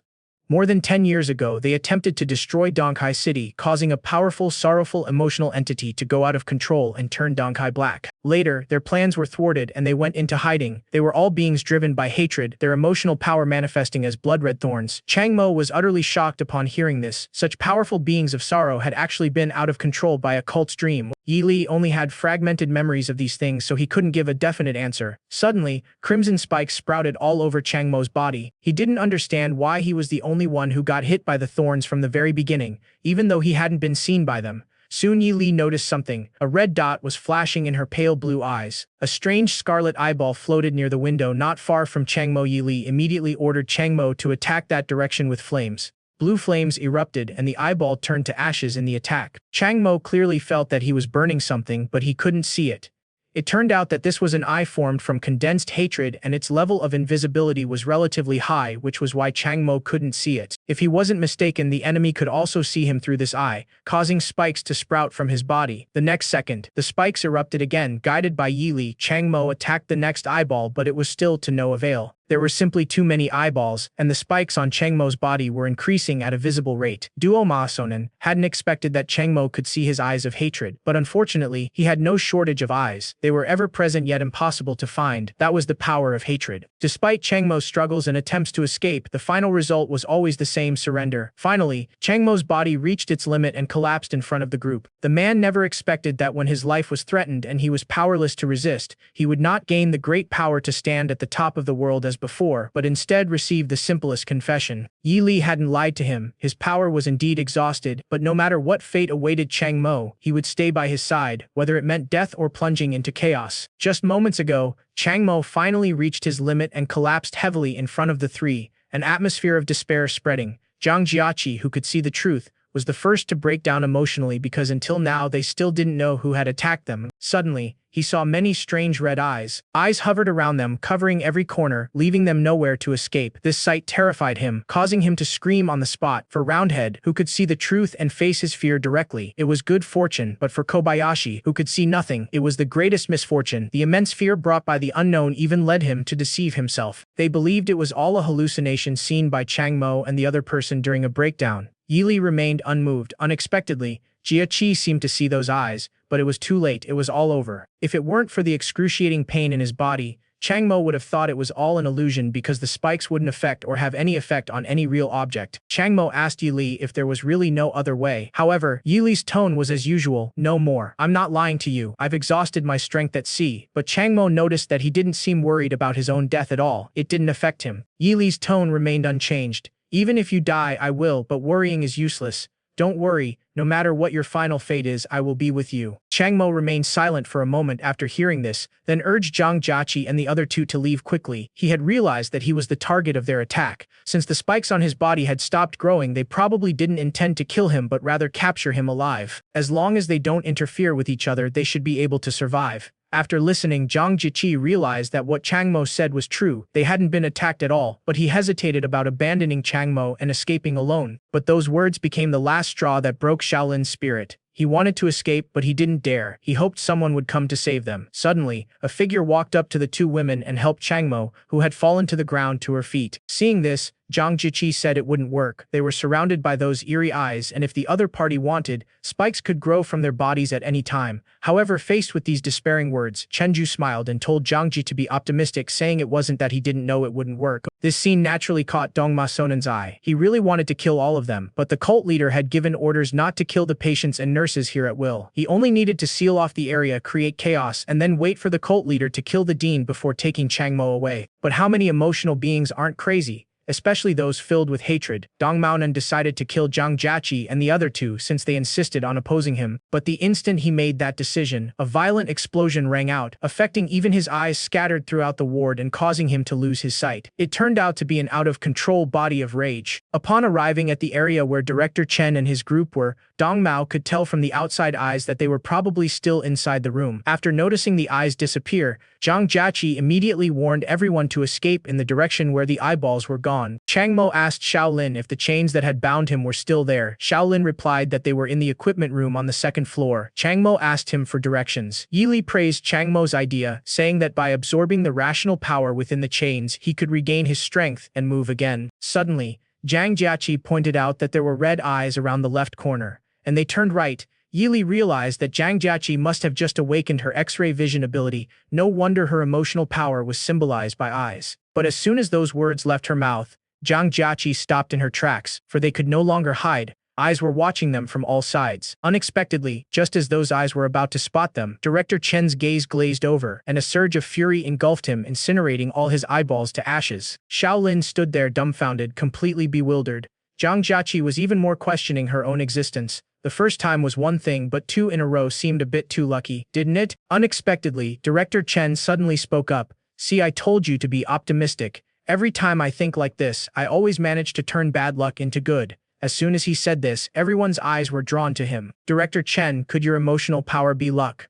The man never expected that when his life was threatened and he was unable to resist, he would not gain the great power to stand at the top of the world as before, but instead he would have the simplest confession. Yi Li hadn't lied to him. His power was indeed exhausted, but no matter what fate awaited Chang Mo, he would stay by his side, whether it meant death or plunging into chaos. Just moments ago, Chang Mo finally reached his limit and collapsed heavily in front of the three, an atmosphere of despair spreading. Upon seeing the truth, Zhang Jiaqi was the first to break down, as they still didn't know who had attacked them. Suddenly, he saw many eerie red eyes floating around them, filling every corner, leaving them nowhere to escape. This sight terrified him so much that he screamed on the spot. If seeing the truth and facing the source of fear is a blessing, then it is the greatest misfortune for Shaolin, who can't see anything. The immense fear brought by the unknown even makes him deceive himself, believing that all of this is a hallucination seen by Chang Mo and the other two when they lose control of their illness. Yili remained unmoved. He hadn't expected Jiaqi to seem to have seen those eyes, but it was too late. It was all over. If it weren't for the excruciating pain coursing through his body, Chang Mo would have thought it was all an illusion, since the spikes had no effect on any real object. Chang Mo asked Yili, "Is there really no other way?" However, Yili's tone was as usual. "No, I'm not lying to you.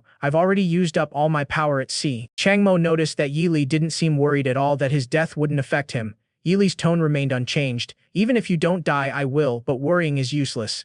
Don't worry, no matter what your final fate is, I will be with you." Chang Mo listened in silence. He would urge Zhang Jiaqi and the other two to leave quickly. He had realized that he was the target. Now that the spikes on his body had stopped growing, it seemed the other party didn't intend to kill him, but rather capture him alive. As long as they don't interfere with each other, they should be able to survive. After hearing this, Zhang Jiaqi realized that it was indeed as Chang Mo had said. They hadn't been attacked at all, but he hesitated about abandoning Chang Mo and escaping alone. But those words became the final straw that broke Shaolin's spirit. He wanted to escape, but he didn't dare. He hoped someone would come to save them. Suddenly, a figure walked up to the two women and helped Chang Mo, who had fallen to the ground, to his feet. Seeing this, Zhang Jiaqi said that this wouldn't work. They were surrounded by those eerie eyes, and if the other party wanted, spikes could grow from their bodies at any time. However, faced with these despairing words, Chenju smiled and told Zhang Jiaqi to be optimistic, saying it wasn't that he didn't know it wouldn't work. This scene naturally caught Dong Maonen's eye. He really wanted to kill all of them, but the cult leader had given orders not to kill the patients and nurses here at will. All they need to do is seal off the closed area, create chaos, and then wait for the cult leader to kill the dean before escaping with Chang Mo. But how many emotional beings aren't madmen, especially those filled with hatred? Dong Maonen decided to kill Zhang Jiaqi and the other two since they insisted on opposing him, but the moment he made this decision, a violent explosion occurred, affecting his eyes scattered throughout the ward and causing him to lose his sight. It turned out that an out-of-control, angry entity had arrived in the area where Chenju and the others were. Judging from the eyes outside, Dong Maonen guessed that they were still inside the room. Upon discovering the eyes had disappeared, Zhang Jiaqi immediately warned everyone to escape in the direction where the eyeballs were gone. Chang Mo asked Shaolin if the chains that had bound him were still there. Shaolin replied that they were in the equipment room on the second floor. Chang Mo asked him for directions. Yili praised Chang Mo's idea, saying that by absorbing the rational power within the chains, he could regain his strength and move again. Suddenly, Zhang Jiaqi pointed out that there were red eyes around the left corner, and they turned right. Yili realized that Zhang Jiaqi must have just awakened her X-ray vision ability. No wonder her emotional power was symbolized by eyes. But as soon as she said those words, Zhang Jiaqi stopped in her tracks. Because they couldn't hide, they were watched from both sides. Unexpectedly, just as the eyes were about to spot them, Chenju's gaze became vacant, and a surge of fury swept over him, burning all his eyeballs to ashes. Shaolin stood there dumbfounded, completely bewildered. Zhang Jiaqi was even more questioning her own existence. The first time was one thing, but two in a row seemed a bit too lucky, didn't it? Unexpectedly, Chenju suddenly spoke up. "See, I'm optimistic. Every time I think like this, I always manage to turn bad luck into good." As soon as he said this, everyone's eyes were drawn to him. "Chenju, could your emotional strength be luck?" The woman never expected that her well-intentioned revelation of the truth would be met with a skeptical look from the man. Just moments ago, with Chenju's help, Chang Mo and his companions successfully evaded Dong Manon's pursuit. Dong Manon, who had also disappeared, was furious and blamed everything on the patients at the second hospital. Little did they know Chang Mo and the others hadn't escaped at all. They were simply affected by Chenju's abilities. Shaolin and Zhang Jiaqi, watching the blood-red eyeball drift past, couldn't help but marvel at the incredible sight. No sooner had they finished speaking than the eyeball seemed to look in their direction. However, the next second, the flames of anger surged again, instantly incinerating the eyeball to ashes. Not only their eyeballs but even the angry patients who had just approached them were swallowed up. With Chenju's lucky ability, the group successfully reached the equipment room, but just as Kobayashi turned the handle, he realized he hadn't brought his keys. Before he could take any further action, the sound of the wall cracking rang out, and the equipment room door, along with the surrounding walls, collapsed in front of him. Outrageous! These two words flashed through the minds of all three except Chenju. As the blue flames of rationality danced around Chang Mo, his eyes, having absorbed the rational power from the chains, regained their brilliance. Seeing this,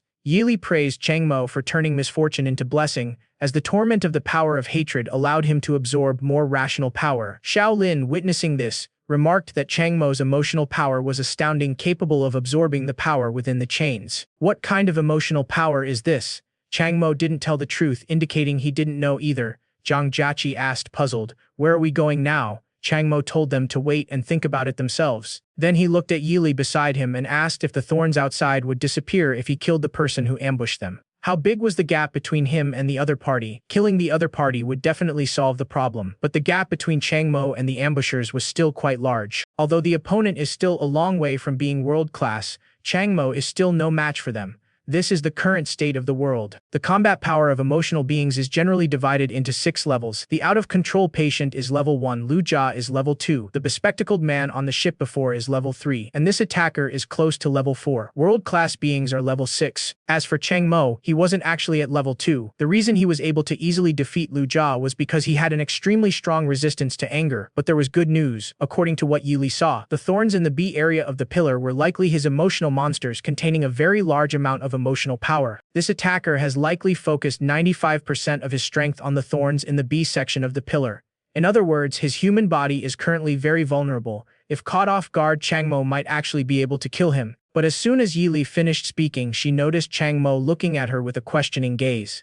Seeing this, Yili's temper flared up. What, judging from your expression, you don't believe my judgment? At this moment, Chang Mo had already been won over by reason. Yes, because there is something I've never understood. Do you remember when you told me that the Dean was fighting a world-class enemy? So that means you can sense the Dean's condition, right? Yili asked, puzzled. Yes, that is right. What is wrong? It is because your stomach capacity is high, so you can sense things we can't, right? Yili answered correctly again. This raises a question. With such a high level of awareness, why didn't Yili sense the patient's loss of control and the attack from the blood-red thorns?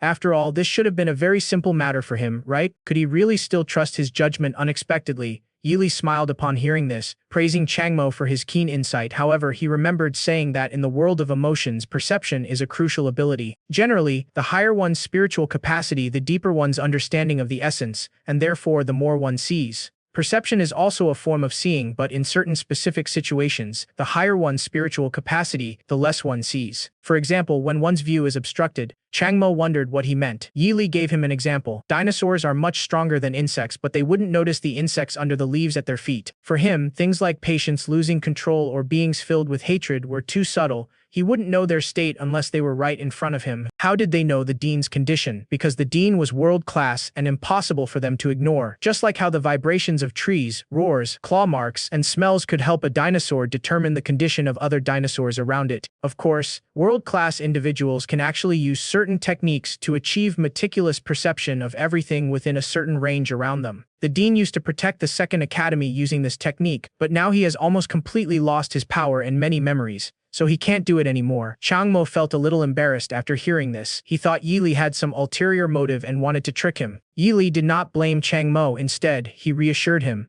I have personally confirmed the resentment of this entity that sealed off Area B. Although I don't remember the effect of its ability, I can see through its power level at a glance. However, during the time Chang Mo and Yili were communicating, Xiaolin noticed that he had been staring in one direction for so long and said that he really did have a split personality. Unexpectedly, Chang Mo responded immediately, saying that he had made up his mind and that they would kill the resentful emotion entity that had ambushed them. The two women reacted the most strongly upon hearing that they were going to kill someone.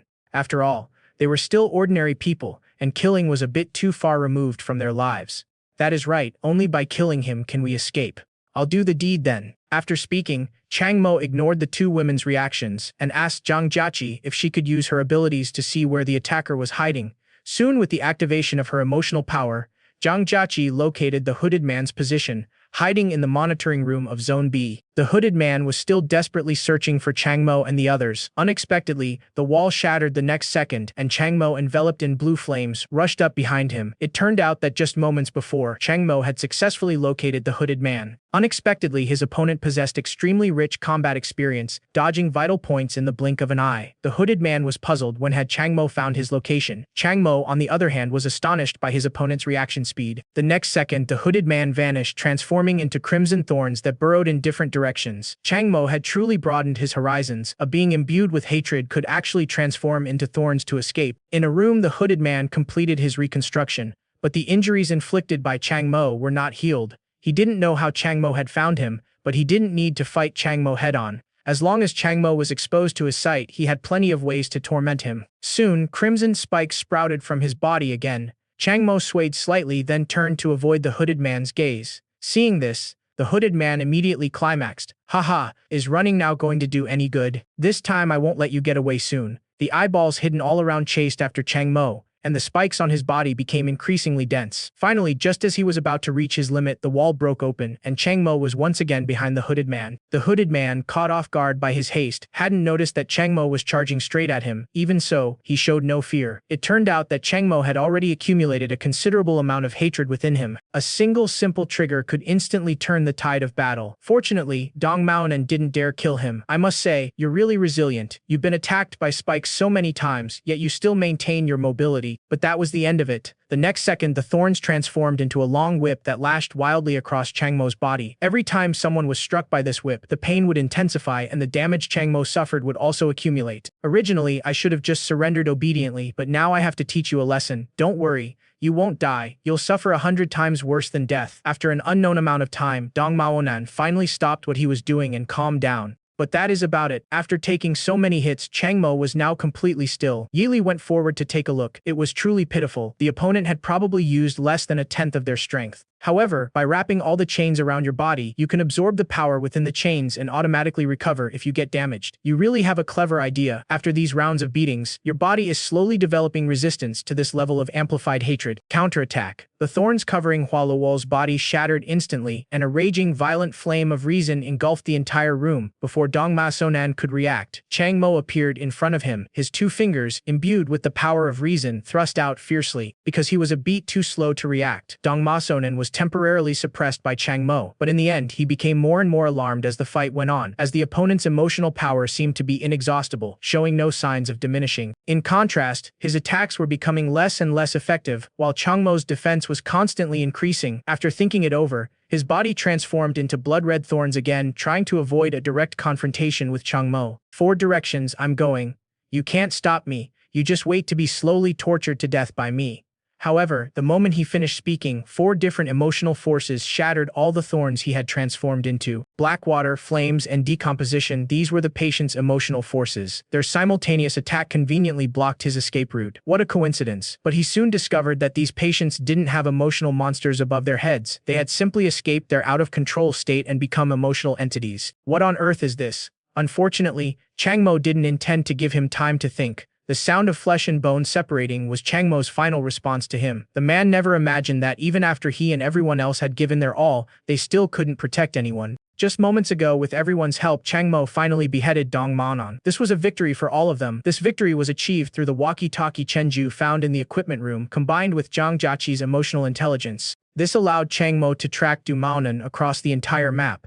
Yili arrived at ManHwa's body and confirmed that he was indeed dead. "You guys are really lucky. This guy didn't retract his power even in death. Otherwise, you would all be dead if you all attacked together. Is this what you call never using your ultimate move even in the face of death?" Hearing this, Changmo looked out the window. The thorns outside were already dissipating.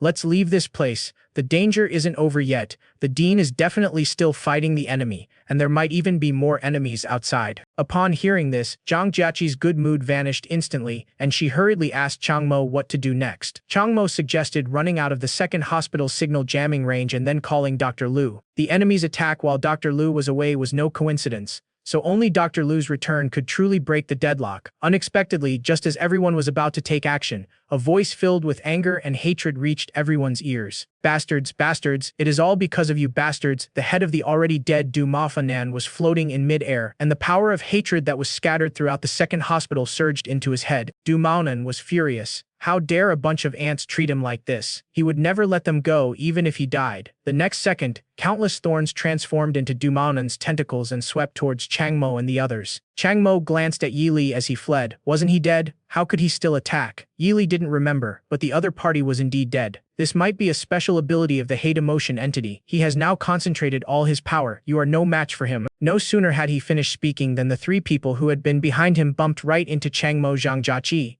Seeing the scene behind Changmo couldn't help but swallow hard. Changmo quickly told the three not to stand there and to hurry up and leave. What happened? Didn't we kill him? I can't explain, just run. Unexpectedly, as everyone was fleeing in panic, the angry patient gritted his teeth, his anger completely ignited. Did he really think he was afraid of me? So despite the stern attempts by Changmo and the others to stop him, he only vented his anger briefly. Seeing this, the grieving patient couldn't withstand the pressure. His emotional energy spiraled out of control again, and without a doubt he was torn to shreds by the sea of thorns. Zhang Jiaqi felt a pang of pity and wanted to say something, but then she heard Changmo's voice, "Hurry up and go, we can't worry about them anymore." But at that moment Shaolin, being an ordinary person, had reached his physical limit. Seeing this, Yili asked Changmo to bring Shaolin's phone over first. They didn't have time to waste here. Without a phone, their survival rate would be greatly reduced. Changmo agreed with Yili's idea. Suddenly, Kobayashi stopped. A pebble became the final straw that broke the camel's back. Seeing that Shaolin was about to be swallowed by the thorns, Yili urged Changmo to act quickly. If Shaolin died like this, they wouldn't be able to get the phone. Upon hearing this, Changmo unleashed his maximum speed to reach Shaolin, anticipating her impending death. Shaolin was once again overwhelmed by fear, crying and begging Changmo to come and save her. Even so, in Director Chen's eyes, Changmo not only couldn't save Shaolin but would also risk his own life. These words naturally reached Shaolin's ears as well. Looking at Changmo rushing towards him, past scenes kept flashing through his mind. No matter the situation, he was always the most timid and cowardly person. He couldn't compare to Changmo because Changmo had the potential to save everyone.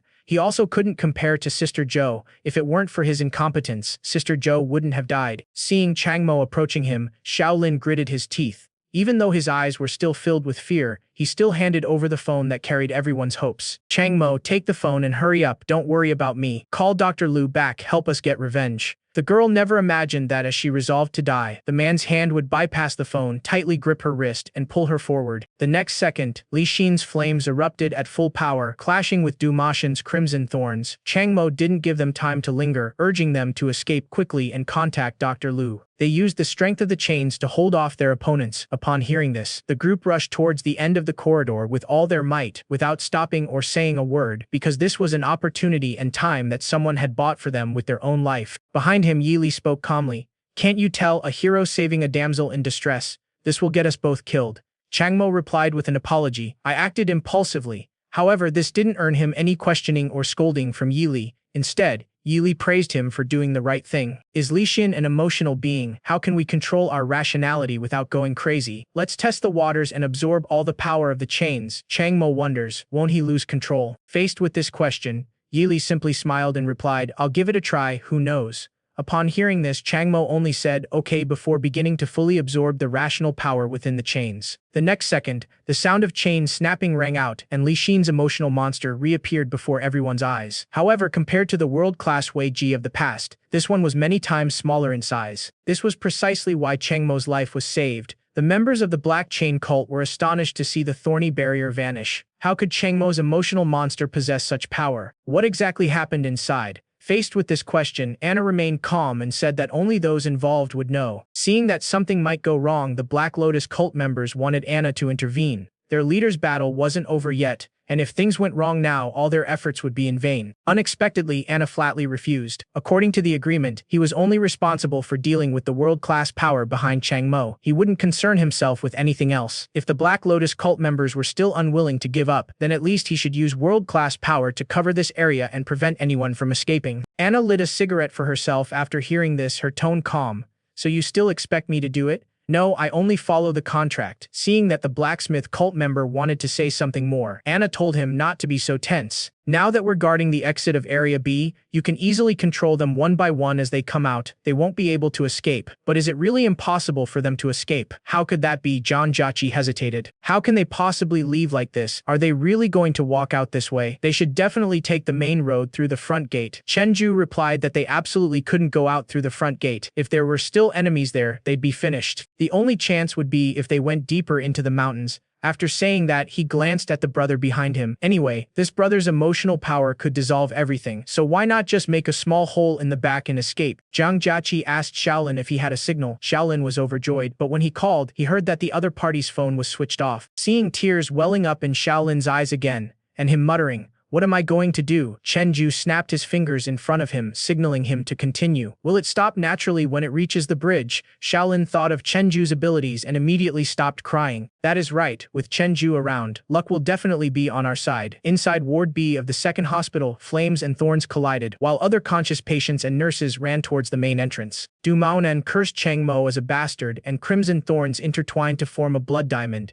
Attacking Chang Mo remained calm, and a burst of rational flames incinerated the blood diamond. However, Du Maonan's offensive did not end there. Taking advantage of the gaps in Chang Mo's burning blood diamonds, he quickly pierced the rational emotional monster's body with the remaining thorns. In no time, Chang Mo was completely suppressed by Du Maonan, and soon the chains binding his waist began to shatter. Yili was a little anxious, saying that even if Chang Mo absorbed the power of the chains and gained resistance to hatred, there was still a huge difference in strength between the two sides and they still couldn't fight each other head-on. Yi Li instructed him to try using rational emotional power on Du Maonan's mind, just as he had done with the patients. It turned out that Du Maonan was already a dead man, only sustained by hatred. Once his mind regained its rationality, his entire power would likely collapse. The next second, Chang Mo cast aside all his worries and charged straight at Du Maonan's head. Update: Yi Li's true identity has finally been revealed and Chang Mo is about to become a servant of reason. Just moments ago, Chang Mo, heeding Yi Li's advice, decisively abandoned his defense and charged towards Du Maonan's head. As he was about to be engulfed by the thorns, amidst Du Maonan's furious roar, Chang Mo's hand broke free and fiercely grabbed Du Maonan's head. In an instant, the power of rational emotion surged forth. Du Maonan could no longer see the eyes filled with hatred, and in the next moment, his vision cleared completely. It was a feeling he hadn't experienced in a long time, the feeling of not being controlled by hatred, of being himself again. Suddenly, something occurred to him and tears welled up in his clear eyes. Then he laughed with immense joy. So that is how it is. Heaven hasn't abandoned us. Heaven hasn't abandoned us. And so, to Chang Mo's bewildered gaze, Du Maonan seemed like a completely different person, devoid of pain and madness. "I'm sorry I hurt you." Before Chang Mo could react to this scene, the sea of thorns shattered, like a crimson rose bidding a final farewell to the world. After landing, Chang Mo let out a long sigh, slumped to the ground, and asked Yi Li if the other party was dead. Yi Li smiled and replied, "Yes, that is right." However, Chang Mo couldn't understand the last words Du Maonan uttered before his true spirit dissipated. Suddenly, Yi Li told him to look ahead, where a hideous blood-red fleshy ball floated in the air. Chang Mo wondered what it was. Yi Li explained, "That is the core of Du Maonan's hatred. Lu Jia killed their supervisor earlier to devour this core. He killed Lu Jia and that arrogant emotion entity back then. Actually, this thing existed, but I didn't have time to collect it back then. It contains all of Du Maonan's emotional power. It is a pity Chang Mo isn't a being of hatred. Otherwise, having his rational emotional monster devour it would greatly increase the monster's power, and he could borrow even more power from it." After listening, Chang Mo said, "I see, but why can't his emotional power be eliminated?" Upon hearing this, Yi Li's calm eyes became unusually panicked because this was a sign that his emotional power was about to get out of control. "You are about to lose control." Before Chang Mo could react, two blue crystals covered one of his eyes. He asked Yi Li, "Out of control, what should I do?" Yi Li told him that the first thing to do was not to be so calm. Whether you were afraid, angry, happy, sad, or anything else, just recall the moments that excited you. However, at this moment, Chang Mo had forgotten what fear and anger were. He could not understand what those emotions were. Upon hearing this, Yi Li's sapphire blue eyes narrowed slightly, realizing that Chang Mo had lost control of his emotions. He thought of Green. If she remembered, Chang Mo might still be saved. But now that part of his memory is blank, he can't stop Chang Mo from losing control. After thinking it over, Yi Li let out a long sigh, his tone relieved. "Oh well, it was a desperate gamble anyway. At least I've had some people to talk to these days, so it is not bad. Chang Mo, it seems this is the end for us." Suddenly, wisps of faint blue light drifted past Yi Li's eyes, originating from the core of that hatred. Although the power was weak, Yi Li could still clearly sense that it belonged to him. "Chang Mo, cheer up, we're saved. Do you see that blue power? That is my power. If I touch that power, I can regain some of my memories, and maybe I'll remember how to save you." At this moment, blue crystals continued to grow from Changmo's body. When the crystals covered his entire body, he would transform into a servant of reason. Yili couldn't understand how there could be a trace of his power within his body of hatred. Nanmu City's past was related to the black refining cult, but whatever it was, Yili wanted to know the answer as soon as possible. What exactly was his past like? As Changmo's fingers touched the core, a dazzling white light enveloped the two of them. It was an incredibly magnificent hall filled with countless figures dressed exactly like Dong Maonan, chanting "Long live the leader." The next moment, the woman standing on the high platform gently raised her hand and everyone stopped chanting their prayers. The woman's voice was ethereal. "I founded the black refining cult and saved everyone. But that is not enough to restore rationality to this world. We need to do one more thing, and that is to destroy Dongkai City." Who would have thought that the way to cure the loss of rationality is to consume the emotional power of other emotional entities? It turns out that just now Changmo saw a memory of Yili's past by contacting the core of hatred. This reminded him of what Shaolin had said about the black refining cult. Yili was not only the leader of the black refining cult, but also the mastermind behind the attempt to destroy Dongkai City 10 years ago. It was also Yili who caused the depressive emotional body to lose control and eventually transform into the Black Dongkai. This made Yili, already shrouded in mystery, even more enigmatic in Changmo's eyes. Who exactly was this person, and what did he want? Suddenly, the sound of crystals cracking rang out, and the Void Palace shattered completely at that moment. Before Changmo could recover from his shock, his emotional breakdown worsened again, this time even rendering him unable to move. Yili told Changmo not to worry, explaining that he had remembered something, including a way to save him. "Come on, eat this. Just one bite will do. You will be saved." This time, Changmo didn't speak immediately. Instead, he silently looked at Yili for a while, then glanced at the writhing, grotesque ball of flesh, and finally let out a breath of relief. "Come on then. It is a pity I can't move. Could you please feed me?" Yili didn't explain anything to himself, but simply pushed the core of hatred into Changmo's mouth. As the core of hatred was swallowed, Changmo first felt a sharp pain, and then his whole body began to slowly rise uncontrollably. Before long, the domineering power of hatred filled his entire body, and then the blue crystals representing rationality began to shatter in large numbers, replaced by blood-red spikes. Throughout this process, Yili stood silently to the side, neither moving nor speaking, yet the faint smile always lingered on his lips, making Changmo unable to decipher his true nature. Finally, the conflict between the two emotional forces came to an end. The crystal and the spikes shattered together. Changmo lay on the ground, gasping for breath, trying to alleviate the pain he had just endured. Seeing this, Yili finally made a move. He gently lifted Changmo's head and placed it on his lap, stroking it tenderly. "Thank you for believing me." Changmo told him not to be sentimental. He had no choice but to believe him. Yili coughed lightly after hearing this. Rational and emotional, he thought. "I should rest. There is no need to run anymore." Changmo found it amusing. He hadn't expected that Yili was the founder of the black refining sect after all this time. But how could he, the founder, still command the other side after disappearing for so many years? Probably not. "I remembered something. After the failed attempt to destroy Donghai City, the Black Lotus cult began to show signs of division. The world-class hatred entity that came this time is Zhao Yi, the leader of the biggest opposition to me within the cult at the time.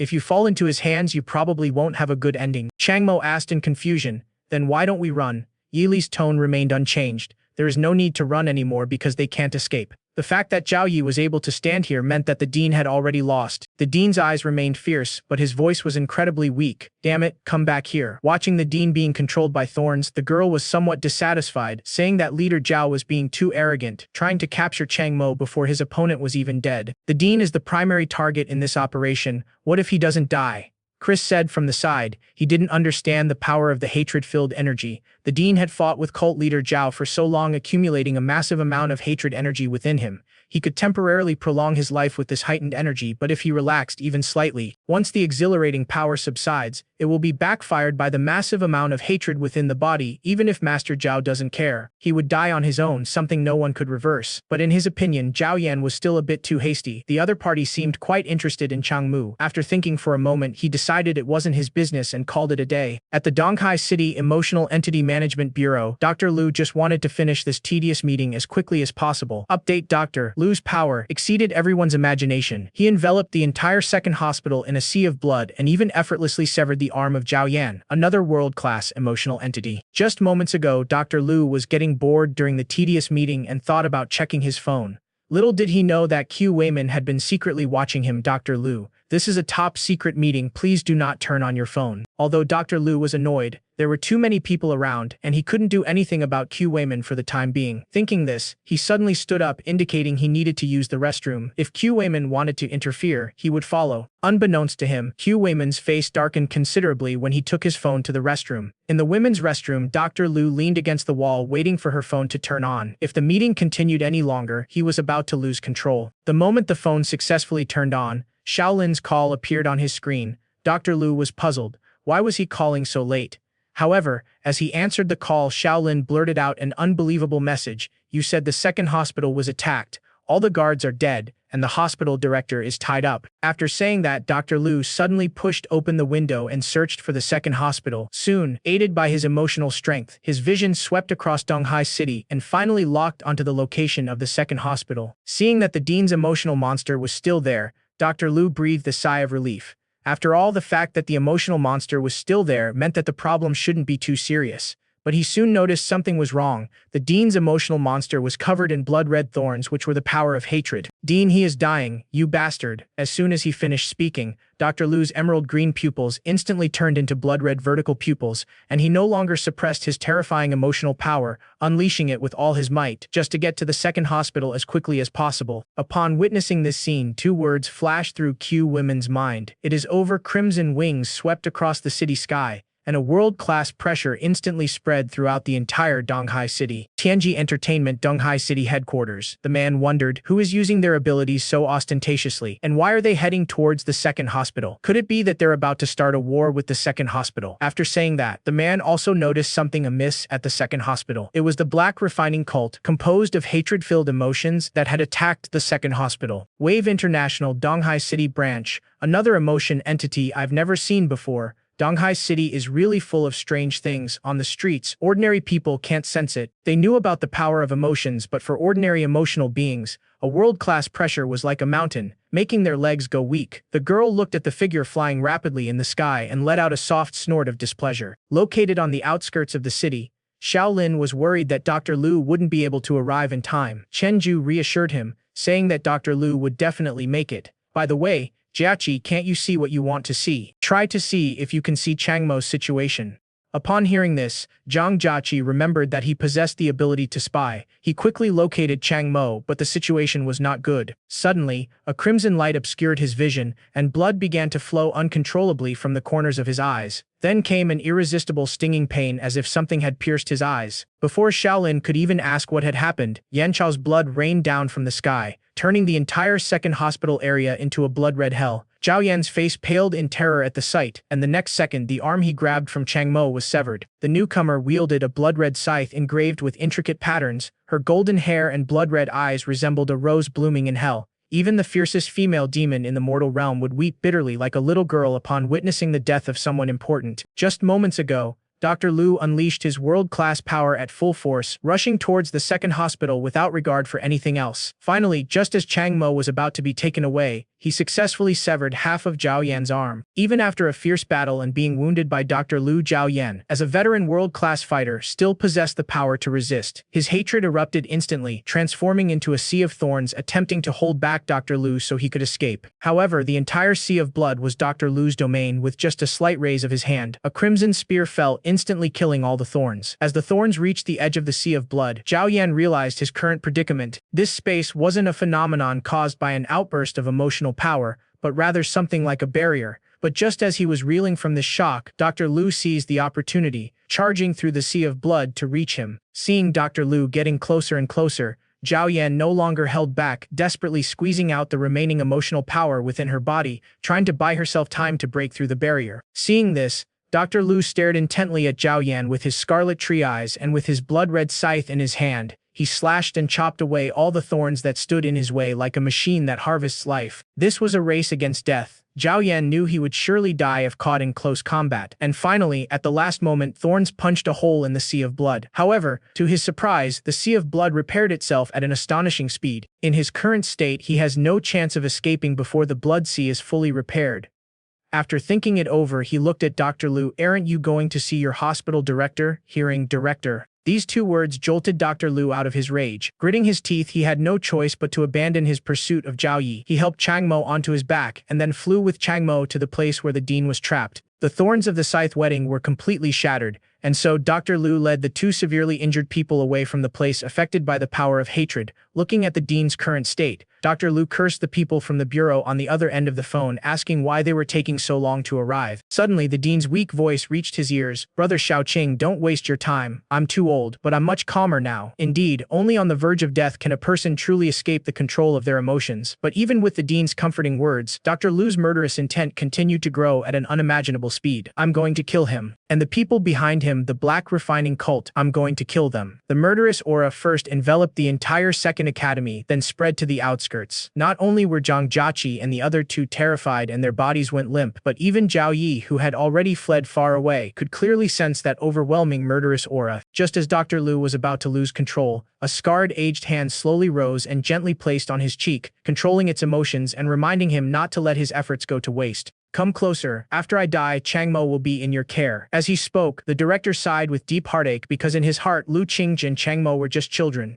"Little Qing, you'll have to walk your own path from now on." With those words, the dean slammed his arm to the ground, sending dust flying to Dr. Liu's incredulous gaze. Updated. The attack on the second hospital temporarily ended after Dr. Liu arrived. Head nurse Yan Bei had faked her death and escaped, while Changmo and the others were temporarily transferred to the first mental hospital of Donghai City. Dr. Liu told them to rest assured, as this was downtown Donghai City and no one would dare to cause trouble here. It was very safe. Chenju didn't linger after hearing this. He said goodbye to Changmo and then went to sleep.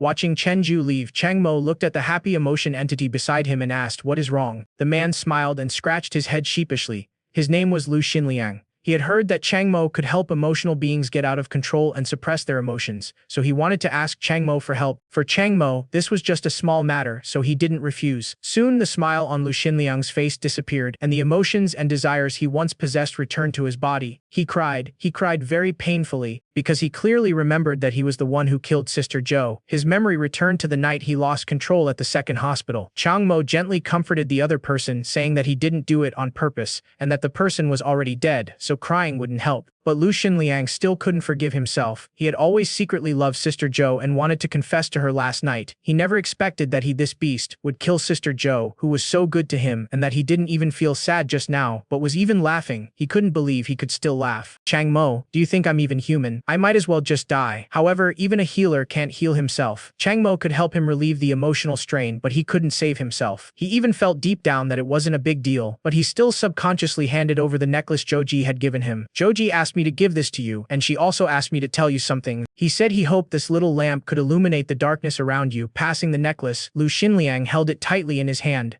"Changmo, thank you." The next morning, Changmo looked at the piece of paper in his hand and fell into a brief silence. Lu Xinliang still couldn't forgive himself because he found himself laughing again. He couldn't forgive himself for killing Sister Zhou and still feeling happy. Changmo couldn't understand, was it really necessary to do this? Yili told him that for most people, only death could completely free them from the control of their emotions. "Changmo, haven't you realized you're the same?" On the outskirts of Donghai City, the woman expressed her gratitude to Song Huihui. The feeling of freedom was wonderful. It was just a pity she couldn't bring Changmo back. She hoped Miss Anna would help her plan continue. "I'm not the head nurse anymore, so I don't need to count on my fingers like that." At a manor belonging to the Song family in Donghai City, Song Huihui reassured Zhao Yan that they would definitely keep their promise after the matter was settled. However, at this moment, Zhao Yan had only one thought in his mind. "Yi, Li, you really didn't die." The Central Emotional Body Management Bureau of Yanjing, Great Xia Kingdom, under the number 1 Arbitration Tribunal, the supreme authority managing the emotional bodies of the Great Xia Kingdom, Chen Li. In the year 1225 of the new calendar, you improperly used emotional power in Jinggang City, causing serious injuries to more than 17 people. Multiple public facilities were damaged. Following a final ruling, he was sentenced to permanent imprisonment, effective immediately. With the sound of the gavel, the fate of Chen Len, president of Tianji Entertainment's Jinggang City branch, and now a provincial-level emotional figure, was decided at that moment. He had intended to make the above demands based on his identity and background, but the judge's voice was indifferent, stating that this was the ruling made by the Central Administration Bureau which was the final result and that he should be taken away. Chen Le clearly couldn't accept this outcome.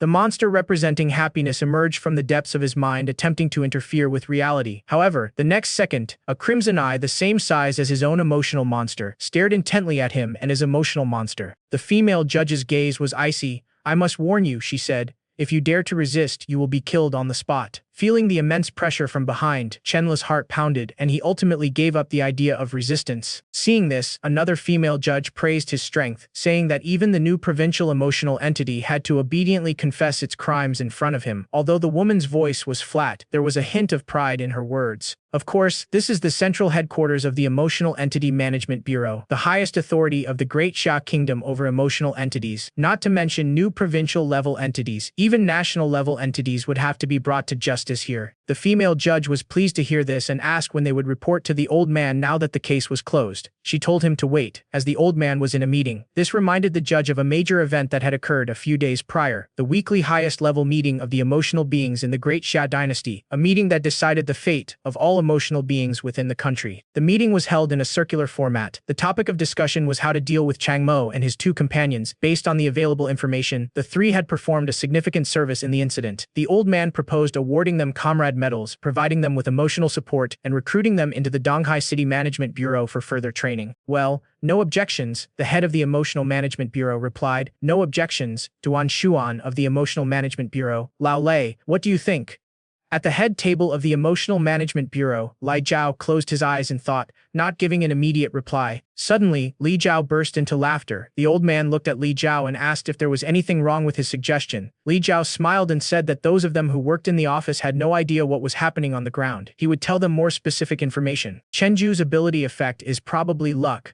Zhang Jiaqi's ability effect is to see the information screen she wants to see. And the last one, Chang Mo, is probably related to the training of his power and will. After hearing this, the old man felt even more that the three were rare talents, especially Chang Mo. In that case, it would be better to transfer them directly to the Central Research and Training Center to make the most of their abilities. Lei Jiao waved his hand at this moment. Why don't you let me tell you about their backgrounds?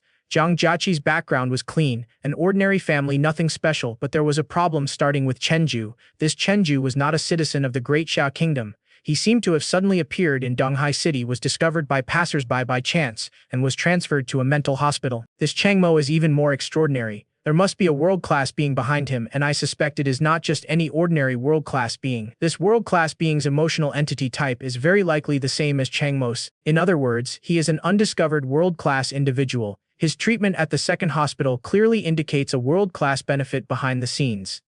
The moment he entered the second hospital, it was attacked 2 days later. Do you think such a coincidence is even possible? Furthermore, was his so-called meritorious service really some great achievement? The Black Lotus cult still killed the old director. He merely saved some patients, which had no impact on the overall situation. Upon hearing this, the old man roughly understood what the other party wanted to do. Lei Jiao immediately slammed his fist on the table, realizing that he was probably an undercover agent sent by the Black Refining cult to infiltrate our Emotion Management Bureau. Therefore, I suggest arresting him immediately. At the first mental hospital of Donghai City, Chang Mo wondered why Yi Li founded the Black Refining sect and wanted to destroy Donghai City. Yi Li's voice also carried a hint of longing because he remembered nothing at all, but Chang Mo quickly recalled the question Zhao Yan had asked him back then: where exactly had Yi Li gone? This meant that the Zhao cult leader really missed Yi Li. Yi Li immediately retorted that Zhao Yan was afraid of him, which was why the cultist recognized his power back then. Faced with Chang Mo's question, a somewhat blurry image of a child surfaced in Yi Li's mind. More than 10 years ago, that child was just a kid who had become a being of hatred teetering on the edge of losing control. He never imagined that more than 10 years later he would become like this. Upon hearing this, Chang Mo immediately cast a suspicious glance at him.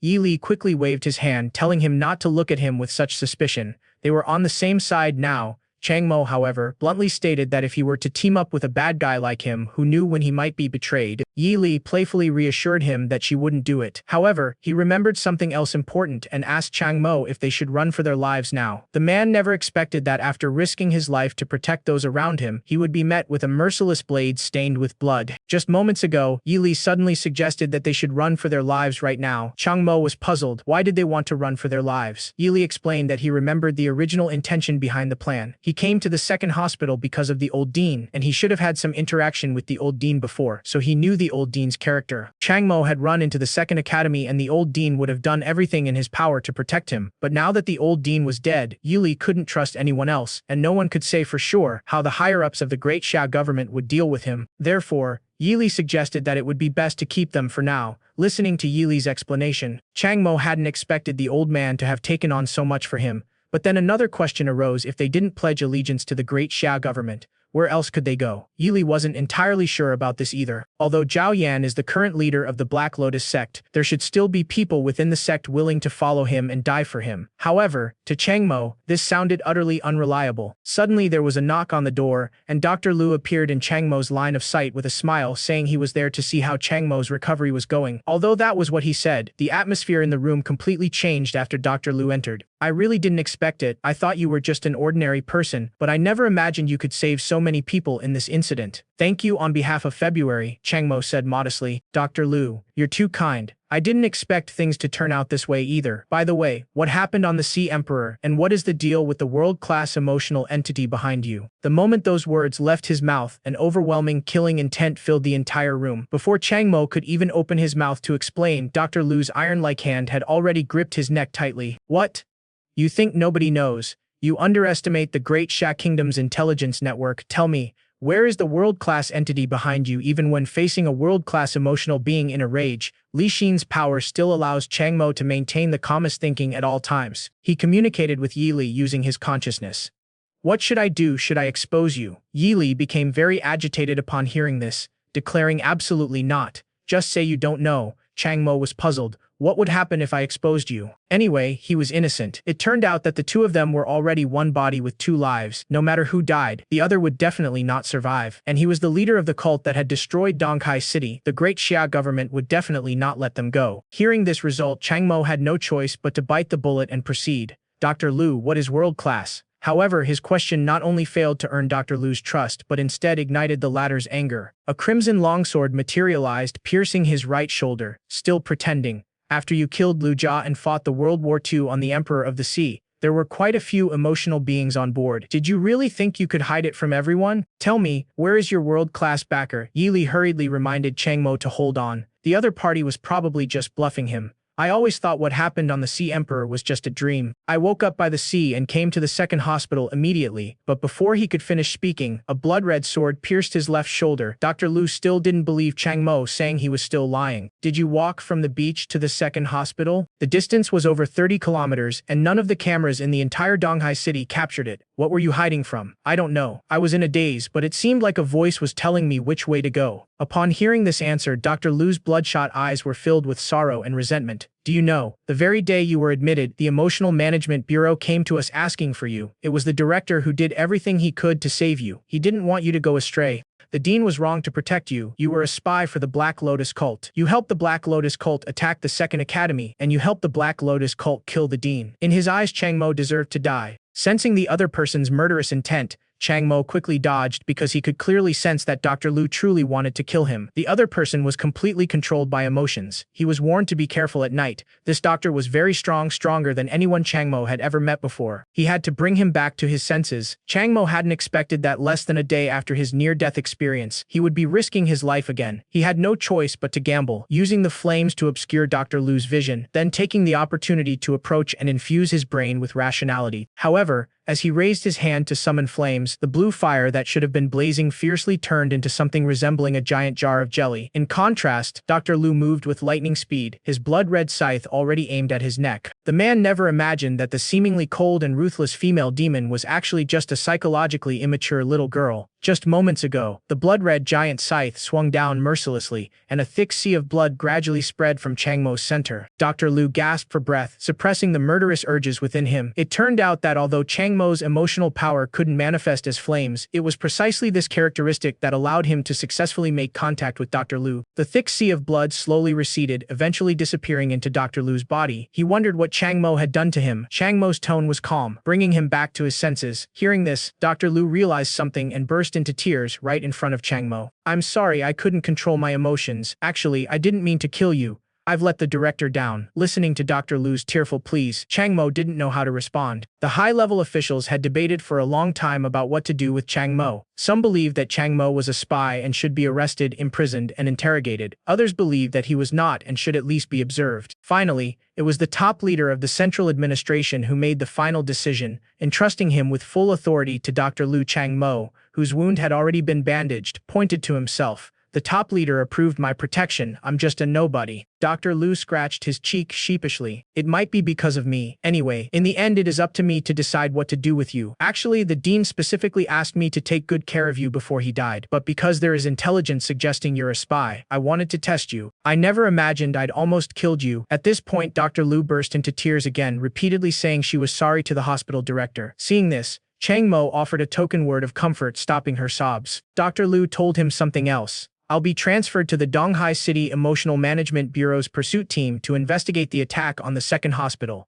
Chang Mo, you're joining the pursuit team too. Not only you but Jiachi and Chenju will also join this team. There is the Black Lotus cult, the one in the East China Sea Emotional Management Bureau, and other people lurking in the shadows. Chang Mo, let's work together to rescue all those behind this incident and give our colleagues who died in it justice. Inside an abandoned factory, a man stopped and took out a document.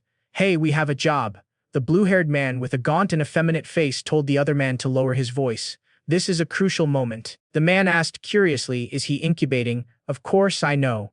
I'm asking how you're going to stimulate him this time. Oh, you mean that? I gave him some laxatives this time and he couldn't hold it in any longer. This is a university professor. You bastard, let me go, the teacher yelled angrily. Meanwhile, the blue-haired man was live streaming on his phone, with many of the viewers being the professor's students. Professor Wang, your student recognized you. Congratulations, you couldn't wait any longer, could you? I bet everyone at your school will know soon. Oh, and it won't be too late. Your friends, family, everyone who knows you will find out too. Upon hearing this, Professor Wang's previous insults turned into pleading, but this was exactly the effect the blue-haired man wanted. A professor performing urination in front of so many people in a live broadcast, what would those around him think of him? Shameless. As soon as the words left his mouth, Professor Wang could no longer hold back, and a yellow liquid began to flow from his body. The live stream also disconnected at that moment. Red signifies the successful hatching of an emotional monster. The next second, however, a similarly shaped emotional monster,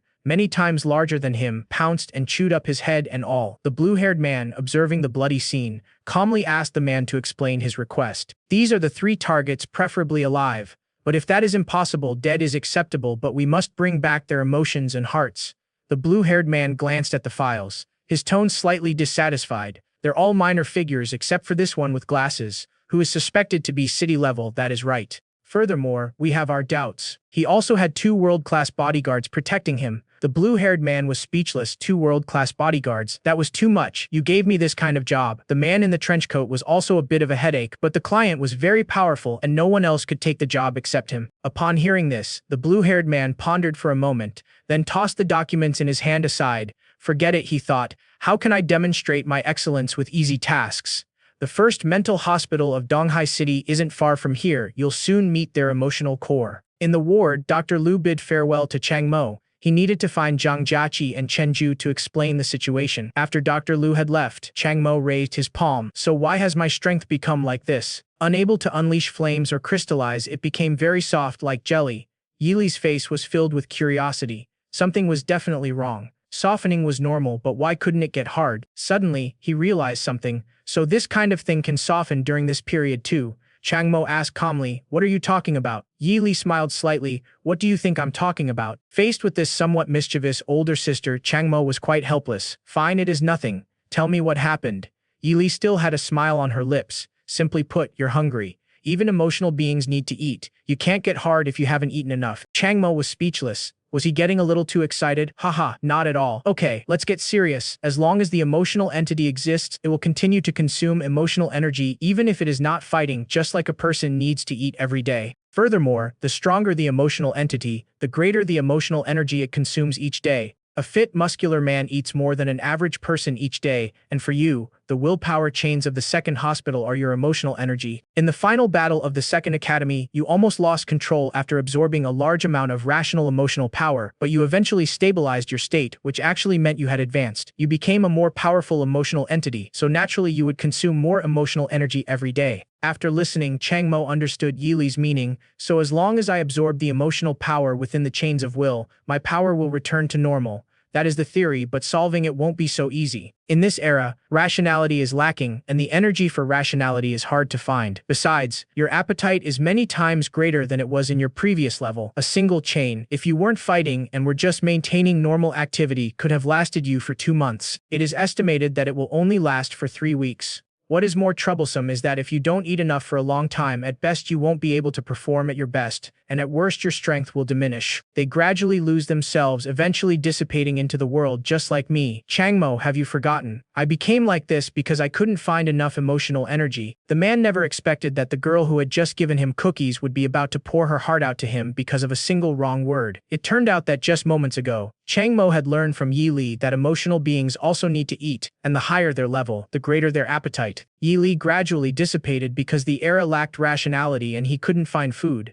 Hearing this, Changmo pointed somewhat insecurely to himself. Am I right? If you can't find enough rational energy, how can I? Yi Li laughed and said, do I have a bigger appetite? Besides, possessing you at least ensures that my memories won't be lost. These words undoubtedly shattered Changmo's newly established worldview once again. Without becoming stronger, danger lurks everywhere, and safety cannot be guaranteed at all. But if one becomes stronger, the corresponding emotional energy is insufficient, and like Yi Li, one starves to the point of soul dissipation, still leading to death. It is a complete dilemma. Suddenly, a figure abruptly emerged from the shadows. Changmo's pupils constricted sharply, for he saw the power of hatred emanating from the figure. Without a doubt, this was a member of the Black Lotus cult. Yi Li hadn't warned him again. However, the girl's next move stunned Changmo as she knelt down in front of him. Young master, I've come to take you away. Upon hearing this, Changmo's face was filled with question marks. Young master, the girl first nodded earnestly, then suddenly remembered something and began rummaging in her pocket. As a result, because she was searching so intently, she lost her balance and gave Changmo a hard fall. When the girl stood up again, she had a delicate little gift box in her hand. It was a gift for Changmo's first meeting. It was a box of cookies she had made herself, and she hoped he would like it. Changmo accepted the gift with a bewildered expression, while Yi Li's large eyes were filled with question marks.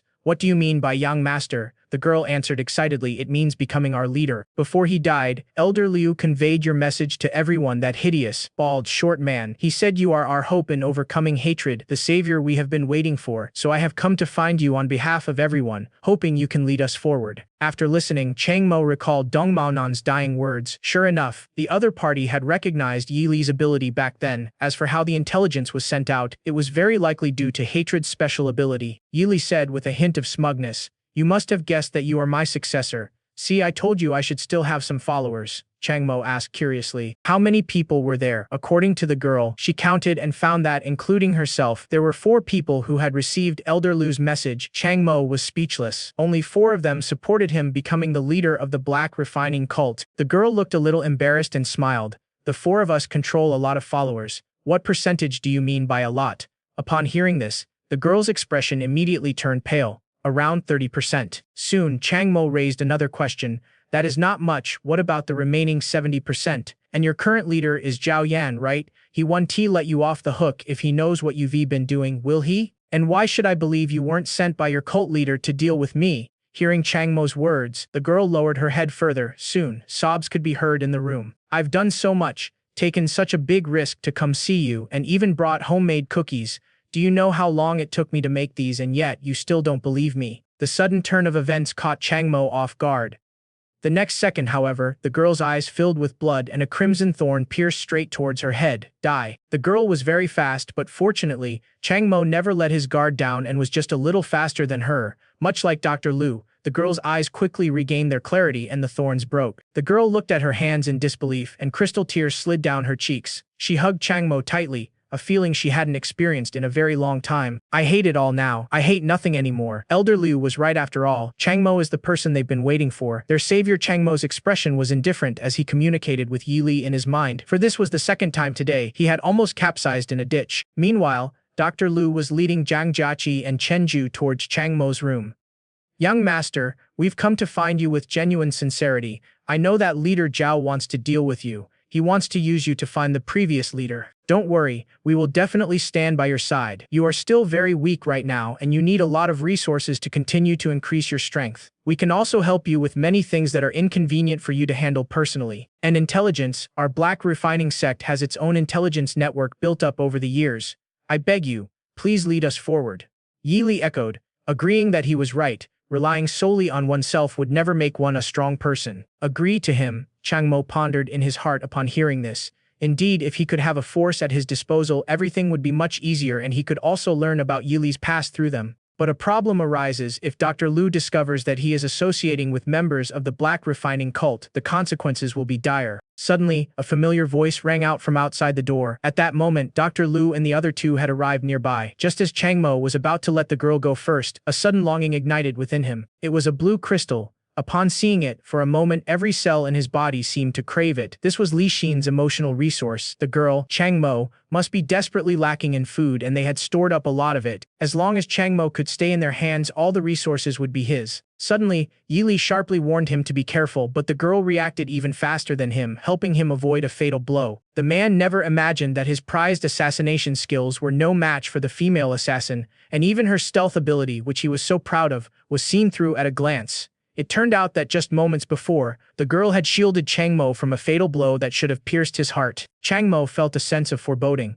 His strength hadn't fully recovered, and now he was being assassinated at this crucial moment. Suddenly, nightfall reminded him that Dr. Lu was almost at his door. Upon hearing this, Chang Mo didn't hesitate for a moment and shouted towards the door, "Dr. Lu, help!" His voice quickly echoed throughout the corridor. At that moment, Xinghong Tree pupil replaced Dr. Lu's original pupils. As for the girl who wanted to stay and fight, Chang Mo told her to leave quickly. It was an order. Hearing that it was an order, the girl did not hesitate at all, transforming into blood-red thorns and fleeing the room. However, in that brief moment of opening, the purple-haired man seized the opportunity again. The next second, a blood-red giant scythe sliced through his neck and came hurtling towards him. Everything in its path was shattered by the giant scythe. However, the figure vanished from Dr. Lu's sight even in the night. His stealth level was extremely high. He was likely a specific emotional being. However, upon closer observation at night, he could vaguely make out the other person's figure. He headed towards Jiaqi and Chen Ju. At this moment, the two of them were still in a daze, not yet realizing what had happened, because everything had occurred so suddenly. However, just as the purple-haired man was about to succeed, Chen Ju suddenly slipped, managing to dodge the knife along with Zhang Jiaqi. Taking advantage of this opening, Dr. Lu rushed towards the purple-haired man. In the blink of an eye, the other person vanished again.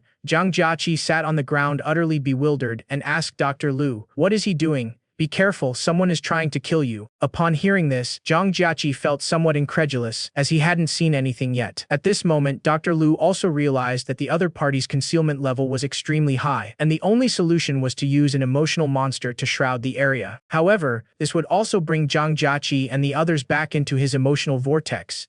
Having already endured it once before, experiencing it again in such a short time could potentially leave irreversible after effects. Moreover, this is a hospital in the city with too many ordinary people. He has to suppress his power to prevent casualties among ordinary people. Seeing that the situation had reached a stalemate again, Chang Mo asked Yili if he could still see. Although Yili could see the other person, it was extremely difficult for him. Little did he know that the purple-haired man had already appeared behind him at some point. The purple-haired man was initially pleased with his own abilities, thinking that he could only kill Chang Mo first and then take the corpse away. Before he could make a move, Zhang Jiaqi pointed in his direction with a puzzled look. "Brother Qing, there is someone stuck to the wall over there. It is so strange." Dr. Lu reacted quickly, and the blood-red giant scythe swung in the direction. Zhang Jiaqi pointed without hesitation. Unfortunately, the purple-haired man's abilities were extremely troublesome. Even though Dr. Lu was very fast, she still couldn't succeed. Zhang Jiaqi realized she couldn't see him anymore and assumed the matter was resolved. Dr. Lu, regaining his composure, told the group to leave immediately, as it was no longer safe. He didn't know whether the other person was dead or not. "Little Jiaqi," he said, "you must always be vigilant, only you can see him." Chang Mo listened quietly to their conversation without interfering. Unbeknownst to him, a blue crystal and a small piece of paper with contact information appeared in his palm. "It is updated. It is updated. Mental illnesses have apparently spread to every corner of the world, with normal people becoming a minority. Just now, Dr. Lu obtained information about the assassin. Chen Sun, a wanted criminal in the Great Xia Kingdom, is convicted of murder, illegal detention, torture, kidnapping, and improper use of emotional power. He has many infamous nicknames: Ghost Magician, Smoke Thread, Genius, and Loophole. One of the most outspoken was the top assassin of the Great Xia Kingdom. He had openly murdered and kidnapped many officials and businessmen, some of whom were in absolutely secret rooms with countless bodyguards outside, but the people inside would simply vanish into thin air. The Donghai City Emotional Management Bureau once launched an operation to arrest him, with the entire pursuit team of the World Anti-Drug Bureau mobilized. Despite being ambushed, he still managed to escape unscathed. He was merely a city-level emotional entity, Zhang Jiaqi asked, puzzled. Brother Qing, is city-level really that powerful? Lu Qing explained. Currently, emotional entities are divided into 6 levels. The first level is street level, which is the level Jiaqi and Chenju are at. The second level is district level, which is Changmo's current level. The third level is city level, which is the level of Chen Sun, the #1 assassin in Great Sha. Above that are provincial level, national level, world class. In other words, this Chen Sun is 3 major classes behind in terms of strength. The fact that he escaped unscathed from a world-class opponent left Zhang Jiaqi completely dumbfounded. The person who had just ambushed them was so powerful. What kind of emotional being was he? This was something not only Dr. Lu was unaware of, but even the entire national government was unable to obtain information about the other party's emotional abilities. For a unique emotional being like Chen Sun, the type of emotion and its power were their greatest secrets. However, we speculate that the effect of his emotional power is likely teleportation combined with invisibility, otherwise there is no way to explain what he did. Even Yelai was shocked by these words. Chang Mo was puzzled. Did he know the other party's emotional type? Unfortunately, Yeli didn't know either, but Cheng Shiji's ability to escape from a world-class opponent was simply unbelievable. Because a world-class being can see everything within the range of their emotional monster once they unleash it, yet they still manage to escape. Perhaps only abilities like teleportation could explain this. Even Chang Mo, whose position was occupied by Li Xin, couldn't help but feel hostility after hearing this. Teleportation and invisibility, this top assassin of the Great Xia Kingdom was truly cunning beyond measure. This is also Dr. Lu's biggest problem right now. Being targeted by such an emotional entity is extremely troublesome. It seems the target isn't just Chang Mo, but also Xiao Jiaoqi and Chen Ju, so you absolutely cannot leave my side. But these words only terrified Zhang Jiaqi more. Brother Qing, if he really can teleport, what can you do if he suddenly appears, rubs his neck against mine, and then disappears? Chang Mo immediately added insult to injury, saying that he might be watching them from somewhere right now, waiting for his chance to strike. Zhang Jiaqi, who was already frightened, trembled all over after hearing Chang Mo's words. Really, Chang Mo? Dan Ti doubt Qing Ji and Jace abilities. Unexpectedly, the person involved directly admitted Chang Mo's assumption. I can guarantee your safety 100%, but I've been on high alert. If he dares to lay a hand on you, he'll make you pay with your lives. Glancing at the uneasy Zhang Jiaqi beside him, Chen Ju comforted him, telling him not to be nervous. Besides, isn't Jiaqi's power the perfect counter to his? You can still see him. This reminder made Zhang Jiaqi realize she could still see him. Right, and Chenju was lucky he tripped and fell during that sudden attack. Will definitely be fine. Upon hearing this, Dr. Lu advised them not to rely solely on luck. Chenju's optimism was indeed remarkable, but he was merely a street-level emotional being and couldn't possibly always escape misfortune. Maybe next time you'll lose your head. Zhang Jiaqi was instantly speechless and could only accept the reality of the situation. Soon the car drove out of the underground parking garage, and the 3 of them saw a scene they had never seen before simply because of the various kinds of passersby on the street. Each of them had a cyst of varying size on their head, as if this was the normal appearance of the world. Zhang Jiaqi was the first to exclaim in surprise. So many cysts. Dr. Lu calmly explained. In today's world, very few people are without cysts. Everyone is more or less infected by the emotional virus. People in the hospital are better off, but others are hard to avoid. Our hospital has always done home visits and dispensed medication. But even if some people's cysts disappear due to the medication, they will grow back after a while. Zhang Jiaqi wondered, will cysts grow on the heads of people whose emotions have changed? Generally, no, but if you are trapped in a certain emotion for a long time and also infected with the emotional virus associated with that emotion, it is possible for a corresponding cyst to grow. However, this cyst seems unlikely to grow into a second emotional monster, at least not to my knowledge. Chang Mo finally understood why his sack, which represented anger, hadn't transformed even though it was now just like Xiao Shan. Dr. Lu then continued to explain the basics of the current world situation to the group. In this era, stabilizing public sentiment is also a challenge for the government. Therefore, the government collaborates with many companies to stabilize public sentiment through short videos, games, novels, movies, social media platforms, and so on. Although everyone is infected by the emotional virus to some extent and has cysts of varying sizes, often unable to control their emotions, as long as there are enough other emotions to offset them and keep the cysts from bursting, there will generally be no major problems. The problem is that many emotional criminals deliberately spread their own emotional viruses, causing ordinary people to lose control and become emotional monsters. This brings us to the food mentioned at night. If an emotional entity wants to become stronger, it must devour enough corresponding emotional energy. Therefore, it spreads its emotional virus to infect others, who then transform into emotional monsters like itself. Afterward, it hunts down and devours the emotional energy of others that is the same as its own, thereby increasing its own power. Chang Mo himself had experienced this. These underground emotional entities almost always had to follow this path to grow. Even Chen Zi, the assassin from the Great Xia Kingdom, grew to the city level in the same way. If we don't catch him, there will likely be victims every day, we just won't know it. That is why our hospital takes in patients with emotional breakdowns. On one hand, it is to prevent you from getting out of control and harming society. On the other hand, it is to prevent you from becoming murderers in pursuit of profit and power. As the vehicle entered the tunnel, Zhang Jiaqi wondered where they were going. The East China Sea Emotional Body Management Bureau. This statement immediately drew a response from Changmo brother Qing. I want to know the day the second hospital was attacked. Who summoned you to the meeting? Upon hearing this, Dr. Lu's pupils once again turned bloodshot. It is the director of the Emotional Management Bureau of Donghai City. All three showed expressions of shock upon hearing this. Upon seeing this, Dr. Lu indicated that their guess was correct. The director of the Donghai City Emotional Management Bureau was highly likely colluding with the Black Chain cult. I even suspect that the #1 assassin in the Great Xia Kingdom was hired by him. Zhang Jiaqi was puzzled. Why would they still go? Wasn't that just suicide? However, Dr. Lu was full of confidence in his ability suicide. We'll see if they have the skill. Seeing this, Changmo knew inwardly that things were going badly. Dr. Lu was acting impulsively again. He was a world-class emotional being, while the three of us weren't. Besides, my strength hadn't recovered yet. Wait, if we started fighting in the enemy's lair, we were doomed. It is updated. Dr. Lu didn't choose to tear Q women apart on the spot. Instead, she and Changmo, along with the other two, joined the Emotional Management Bureau's pursuit team as normal. It turns out that after learning of the attack on the second hospital, Q women approached Song Huihui, asking if he had ordered the Black Chain cult to attack the hospital. Unexpectedly, Song Huihui readily admitted it. Q Weiman was incredulous. Had the other party gone mad? Colluding with the Black Chain cult, murdering the dean of the second academy, was the Song family planning a rebellion? Song Huihui said calmly, Director Q, don't be in a hurry, have some tea first. Looking at the steaming tea in front of him, Q Weiman knew he had been tricked. He waved his hand dismissively and said, drink your tea. The Central Emotional Management Bureau won't let you get away with this. The Song family and the Black Chain cult will both die. However, facing his questioning, Song Huihui's tone remained completely calm. Director Q, you're right, but you missed one point. The Central Emotional Management Bureau won't let you get away with this either. Don't forget, Dr. Lu was called to the meeting by you. You're already an accomplice. Q Weiman retorted. Heh. The meeting was to discuss the recent treatment of emotional disorders in Donghai City. There has been a serious emotional crisis lately, which is why time was wasted. It is perfectly reasonable and compliant. Listening to the other party's explanation, Song Huihui's tone remained unchanged.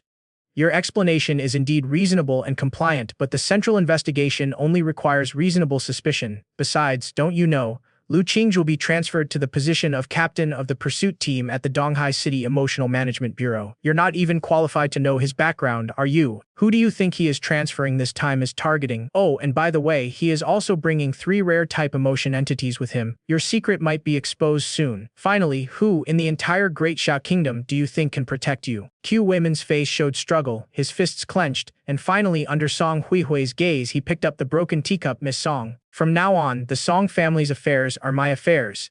Seeing this, Song Huihui's lips curled into a faint smile. Captain Lu has just arrived. You should know what to do next, right? If you hesitate any longer, you'll be doomed. I understand. The phone rang. Director Dr. Lu and the others have arrived.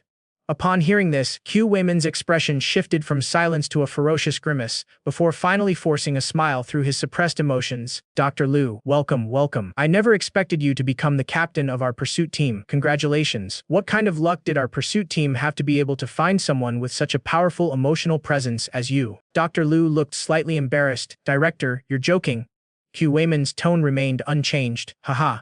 Although it is a bit exaggerated, I'm not joking. I'm very sorry about what happened to the former hospital director. Those lawbreakers were far too arrogant. Dr. Lu, no, you should be called team leader. Lu, now please, don't hesitate to ask for anything you need in the future. Our management bureau will provide full support. Dr. Lu clearly hadn't dealt with this kind of situation much before and kept saying, okay. However, as they talked, Q Weiman's attention shifted to Changmo and the other two. I've also reviewed your files. Thank you for your efforts in the second hospital incident. Being a member of the Qin Bureau's pursuit team is no easy task. You must always remember your mission, think about the people of Donghai City behind you, and learn diligently from Captain Lu. The future of the Qin Administration Bureau rests on the shoulders of you young people. Zhang Jiaqi, being socially awkward, didn't know how to respond for a moment. Suddenly, Chang Mo loudly declared, "Leader, please rest assured, we will definitely take you as our role model, remember our mission, and do our utmost. Please see our actions, leader." Chen Ju followed suit, saying, "With a leader like you who cares so much about the people, we're full of energy. Wherever you point, we'll go. We guarantee we'll complete the mission." Dr. Lu and Zhang Jiaqi had the same expression, clearly shocked by Chang Mo and Zhang Jiaqi's performance. Q women laughed heartily.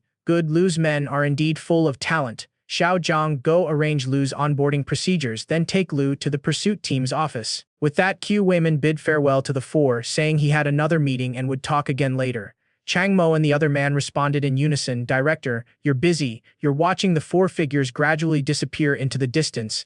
Q Women's face darkened. He thought to himself that Chang Mo was the one who delivered the prostitute's medicine, so there was no need to consider him anymore. "But perhaps we could try to win over Chen Ju." In the elevator, Chang Mo asked doubtfully, "Brother Qing, I initially thought you were going to tear Director Q apart on the spot." Lu Qing replied helplessly that he also wanted to, but he held back. "I know I can't lose control, and our target isn't just Director Quas, and there is the black chain horn behind him. There might be even more people behind him.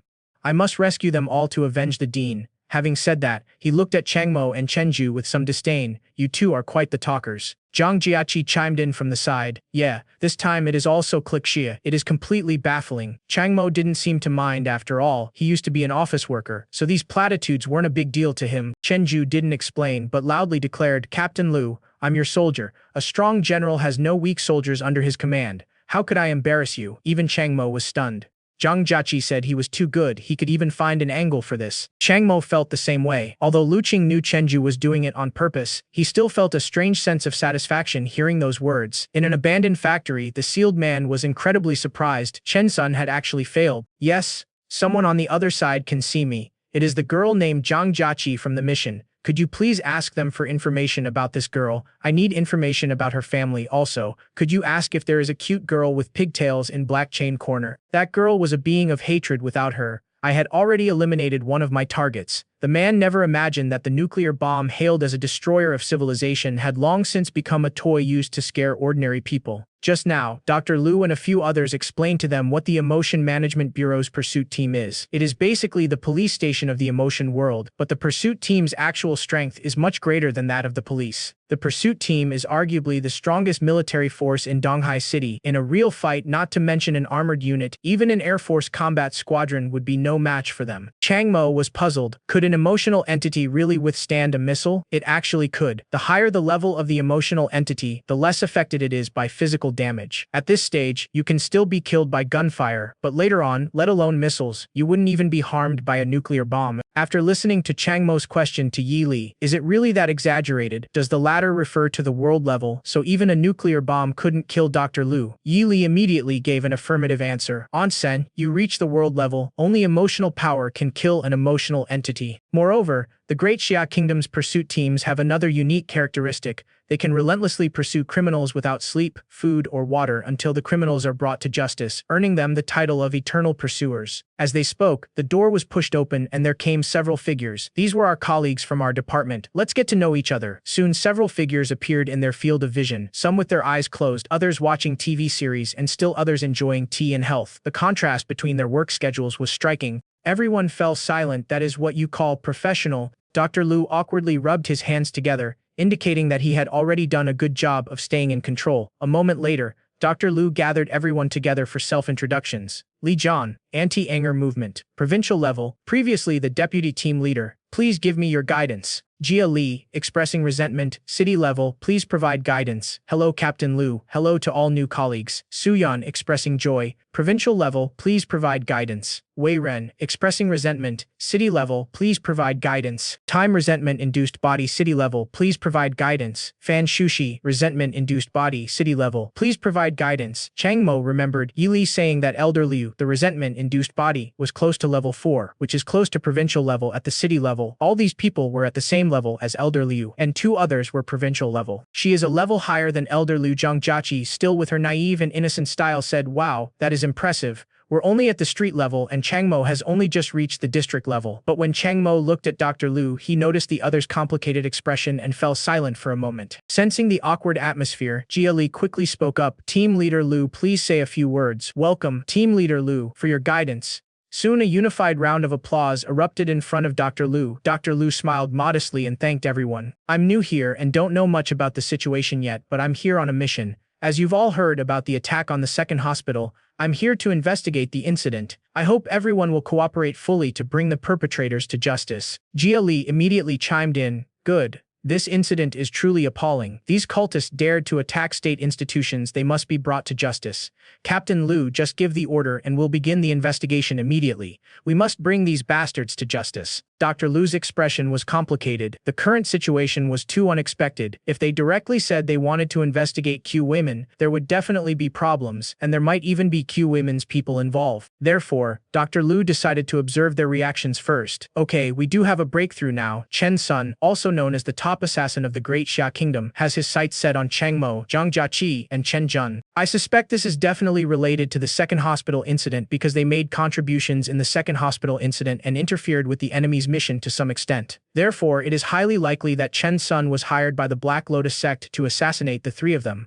We need to capture Chen Sun and then use Chen Sun to find the Black Lotus cult behind him. They even went so far as to uncover Q Wayman and the people behind him. Of course, the last sentence was only in Dr. Lu's mind. Suddenly, the huge office became incredibly quiet. Li Jian snorted coldly, said nothing, and turned to leave. Seeing this, Jia Li quickly tried to smooth things over. Haha, Captain Lu, please don't take offense. Deputy Captain Li is quite busy. He definitely doesn't have any issues with you. We should have dealt with Chen Suo a long time ago. The wanted poster has been hanging for years. Whatever you say, leader will do. After saying that, Jia Li quickly pretended to answer a phone call, also trying to run away. Wei Ren couldn't stand it anymore and pointed at Jia Li scolding. What are you pretending for? You're the best at flattery, but if you actually win the battle, you'll be the one to leave. Jia Li immediately retorted. What withdrawal? Do you think I, Jia Li, am afraid of winning a battle? Wei Ren is not giving me face. It is all because of you people that this case has become an old case. If this continues, the entire pursuit team will be ruined. Seeing this, the others quickly tried to break up the fight. Fan Shuqi raised his hand, indicating that he would take over the case. He was different from Jia Li and guaranteed to complete the task. Upon hearing this, Jia Li immediately retorted. Ha, you procrastinator. How dare you say that? You're clearly a procrastinator who gets things done at the higher level, yet you lie and pretend to be an excited person from the city level. You're always asking for those documents from last time. You haven't done anything for a month, and in the end you still have to do it yourself.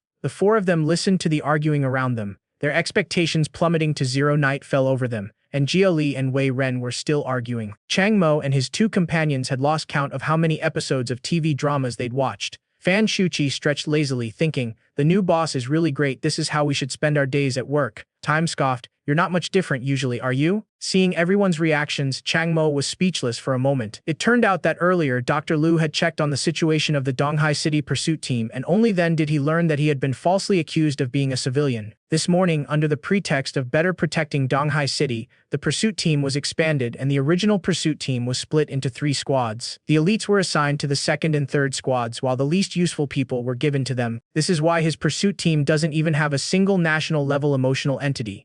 The man never imagined that the rumored perpetually awakening pursuers were actually the ultimate beasts of burden, capable of going 7 days and 7 nights without sleep. Just now, Dr. Lu suspected that there might be Q Wayman's men hiding in the team, specifically there to hinder them. Chang Mo, however, thought the opposite. These people were actually just useless members of the pursuit team. It seems the pursuit team is stronger than I imagined, but are they all truly loyal to Q women? They seem more unreliable than anything else. Dr. Lu is very worried. It is impossible to catch Chen Suo anytime soon. He told Chang Mo and the other 2 not to leave the emotional management system. Otherwise, their lives would be in danger. Zhang Jiaqi was a little confused. They couldn't go anywhere. Dr. Lu reassured him that the management bureau building had everything they needed and their livelihood would be fine. Many people within the administration bureau live a life of constant fear, saving on rent. Chang Mo, hearing this, voiced his concerns, then staying put will ensure safety. Captain, you can't always be there to protect us, can you? Dr. Lu's answer, this time, was quite confident. There are other world-class experts in the Intelligence Bureau, and this world-class expert is definitely not one of Q Wyming's people. The entire Intelligence Bureau has always been shrouded in his emotional monster. Even if Chen Sun infiltrates here and launches a surprise attack, he can at most kill one of you, and then he will have to pay with his life. He wouldn't do such a thing. So your primary task now is to enhance your emotional power, especially since the 3 of you are all undiscovered emotional entities. Enhancing your power will play an extremely important role in capturing Chen Sun. Jiachi, you can see intelligence. Maybe after you increase your strength you'll be able to spot where Chen-sun is hiding. Chen-jun, if your strength increases, you might run into Chen-sun as soon as you step outside. Zhang Jiachi asked in confusion. Then how can they increase their power? You and Chen-jun are only at the level of the street level right now. After you can basically control your emotions, you can slowly try to indulge your corresponding emotions and your emotional power will naturally increase. Changmo's situation is a bit more complicated. At your level you already have daily consumption. You need to ingest corresponding emotional resources every day, otherwise your power risks diminishing. Regarding the second hospital incident, I've read Shaolin's report. You can absorb the power within the suppression chains. Therefore, the suppression chains are essentially your corresponding emotional resources. But I must remind you, this report is classified as top secret and even Q Weiming doesn't have the authority to view it. The higher-ups, including myself, have consistently believed that your emotional abilities must be concealed after seeing this report. Therefore, the outside world cannot know that you can absorb the power of the suppression chains. Otherwise, they could use this to determine the effectiveness of your abilities. Then I can only apply for suppression chains for you under other pretexts such as preventing loss of control. But the problem is, suppression chains are quite precious, so using suppression chains to stabilize your emotional state at your level is a very extravagant act. Therefore, Q Weiming may not approve my application for suppression chains for you. After listening, Changmo understood their current situation. Speaking of which, he was indeed hungry again. The rationality crystals the girl had given him were far from enough. Thinking of Changmo asking him what he should do now, he decided to indulge his emotions like Jiachi and the others. Upon hearing this, Yi Li immediately became unhappy, saying that she could tell Changmo what he wanted to do herself, so why did she have to ask others? When Changmo heard Li Suing's name, he immediately replied, "Of course, because you are the leader of a cult. I'm worried you'll screw me over." Upon hearing this, Yi Li fell silent. Dr. Lu indicated that he had entered the second level, and the risk of losing control was increasing. Now that no emotional energy was being absorbed by him, he could first try to find his own laws. Zhang Jiachi asked again, "What is law?" You can first understand it as the precepts that an emotional being uses to stabilize its own emotions. The higher the level of the emotional being, the more prone it is to emotional out of control. Therefore, it is essential to adhere to certain behavioral principles, or in other words, to constantly repeat certain specific actions in daily life. Only in this way can one better stabilize their emotional state. This is what we call law. And what law does is generally to be completely opposite to one's own emotions. For example, if you are a person with a happy emotional state, you should try to make yourself sad. As for what specific things to do and what are effective and suitable for him, he would have to figure that out himself. His thoughts returned to the computer, and Zhang Jiachi spoke excitedly, eagerly anticipating the unfolding plot. At the same time, his emotional turmoil also manifested. Changmo could clearly sense that Zhang Jiachi's emotional power gradually increased when watching suspenseful films. Looking at Chenju, Changmo wondered if watching this was even effective for him. Chenju, on the other hand, advocated letting things take their course, saying he didn't know. He figured things would naturally fall into place once they reached the bridgehead. After listening, Changmo looked at Yi Li, thinking that even watching TV dramas could be considered adhering to the law of reason. Yi Li replied excitedly, "Of course it counts as long as it can make you experience other irrational emotions. It can help you control your rationality." Upon hearing this, Changmo now only had one problem left: finding a source of rational food. The crystal that the girl he hated had given him would probably only last for another 2 days at most. Therefore, Changmo was debating whether to call the girl and have her send more rationality crystals. After thinking it over, Changmo abandoned the idea. After all, he couldn't just go downstairs to get them like he would take out if he exposed his connection to the Black Lotus cult, or was ambushed by Chen Jun. He would certainly die. Thinking that they were still placing their hopes on Yi Li, was there no other way to obtain rational resources? Yi Li helplessly spread his hands and shook his head. Rationality was withering and rational resources were scarce. That was the case. And think about it, if I had a way to obtain a large amount of rational resources, would I have ended up in this situation? Changmo fell into deep thought now. He could only trust Dr. Lu to make rational judgments. But then it suddenly occurred to him, his colleagues were all emotional beings and their levels were higher than his, requiring a greater daily intake of emotional resources. He could ask them for advice, and seeing how relaxed they seemed, not doing any work at all, they must have stable sources of emotional resources which might offer him some insights and inspiration. As night deepened, Director Chen and Zhang Jiachi had already gone to bed.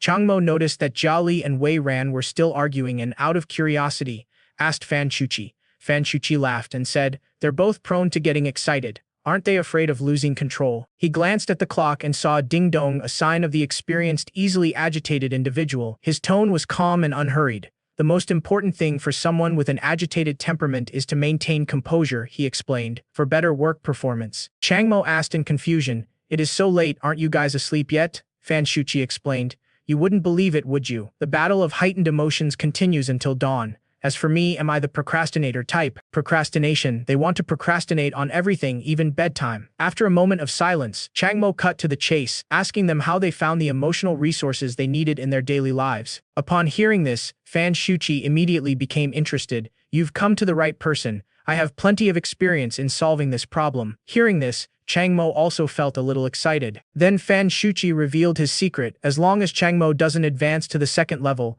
wouldn't he be able to stop worrying about daily intake? Suddenly, Changmo was caught in a brainstorming session as if he were traveling in a universe of knowledge. Fan Shuchi continued talking to himself. Look, as long as I stay at the Tao level, I can live a stable life without any worries. Just by indulging my emotions every day, I can slack off, do nothing, and not rush anything. If you don't want to do it today, do it tomorrow. If you don't want to do it tomorrow, do it the day after. He got more and more excited as he talked, and started indulging in self-pity in front of Changmo. Could there be a better life than this? Seeing this, Shijian took over the conversation, saying, his is different. The delayed emotional type is a relatively niche emotional type, and its rarity makes it valuable. Besides, he is a very good support in the team, so they always need him. Those of us with relatively common emotions don't have it so easy. Changmo, with your high level, your daily intake of emotional resources must be much greater. That is right. The administration actually distributes emotional resources every month, and these resources barely cover about 70% of our daily intake. The conversation abruptly shifted, mentioning that the rest would depend on performance.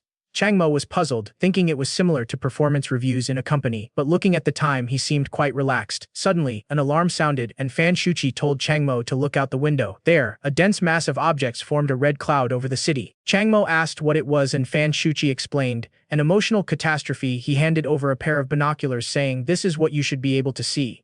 With the help of the binoculars, Changmo finally saw what was outside the window, clearly a swarm of locusts. However, unlike ordinary locusts, they all had hands growing from their eyes. Suddenly, Changmo felt a pressure from behind. The three men looked ferocious, like hungry tigers pouncing on a swarm of insects. As for Fan Shuchi, he was already used to this kind of scene soon. With their superhuman strength, the three men turned into 3 streaks of blood in the city. They explained as Fan Shuchi explained that their performance evaluation had come in. These were locusts infected by extreme emotions, a first-class emotional disaster, essentially free credit. Don't be fooled by the fact that the team leader didn't seem to care about their tasks. They're all seasoned veterans. The team leader's task was too difficult. Although Chen Sun had high performance bonuses, it was practically impossible to catch him, so no one was interested. But for tasks that offered easy performance bonuses, everyone would work like crazy. Sigh, everyone's struggling for emotional resources. Hearing this, Changmo finally understood their situation. What about Miss Su? I remember she also went to the new provincial level, right? Doesn't she need even more resources then?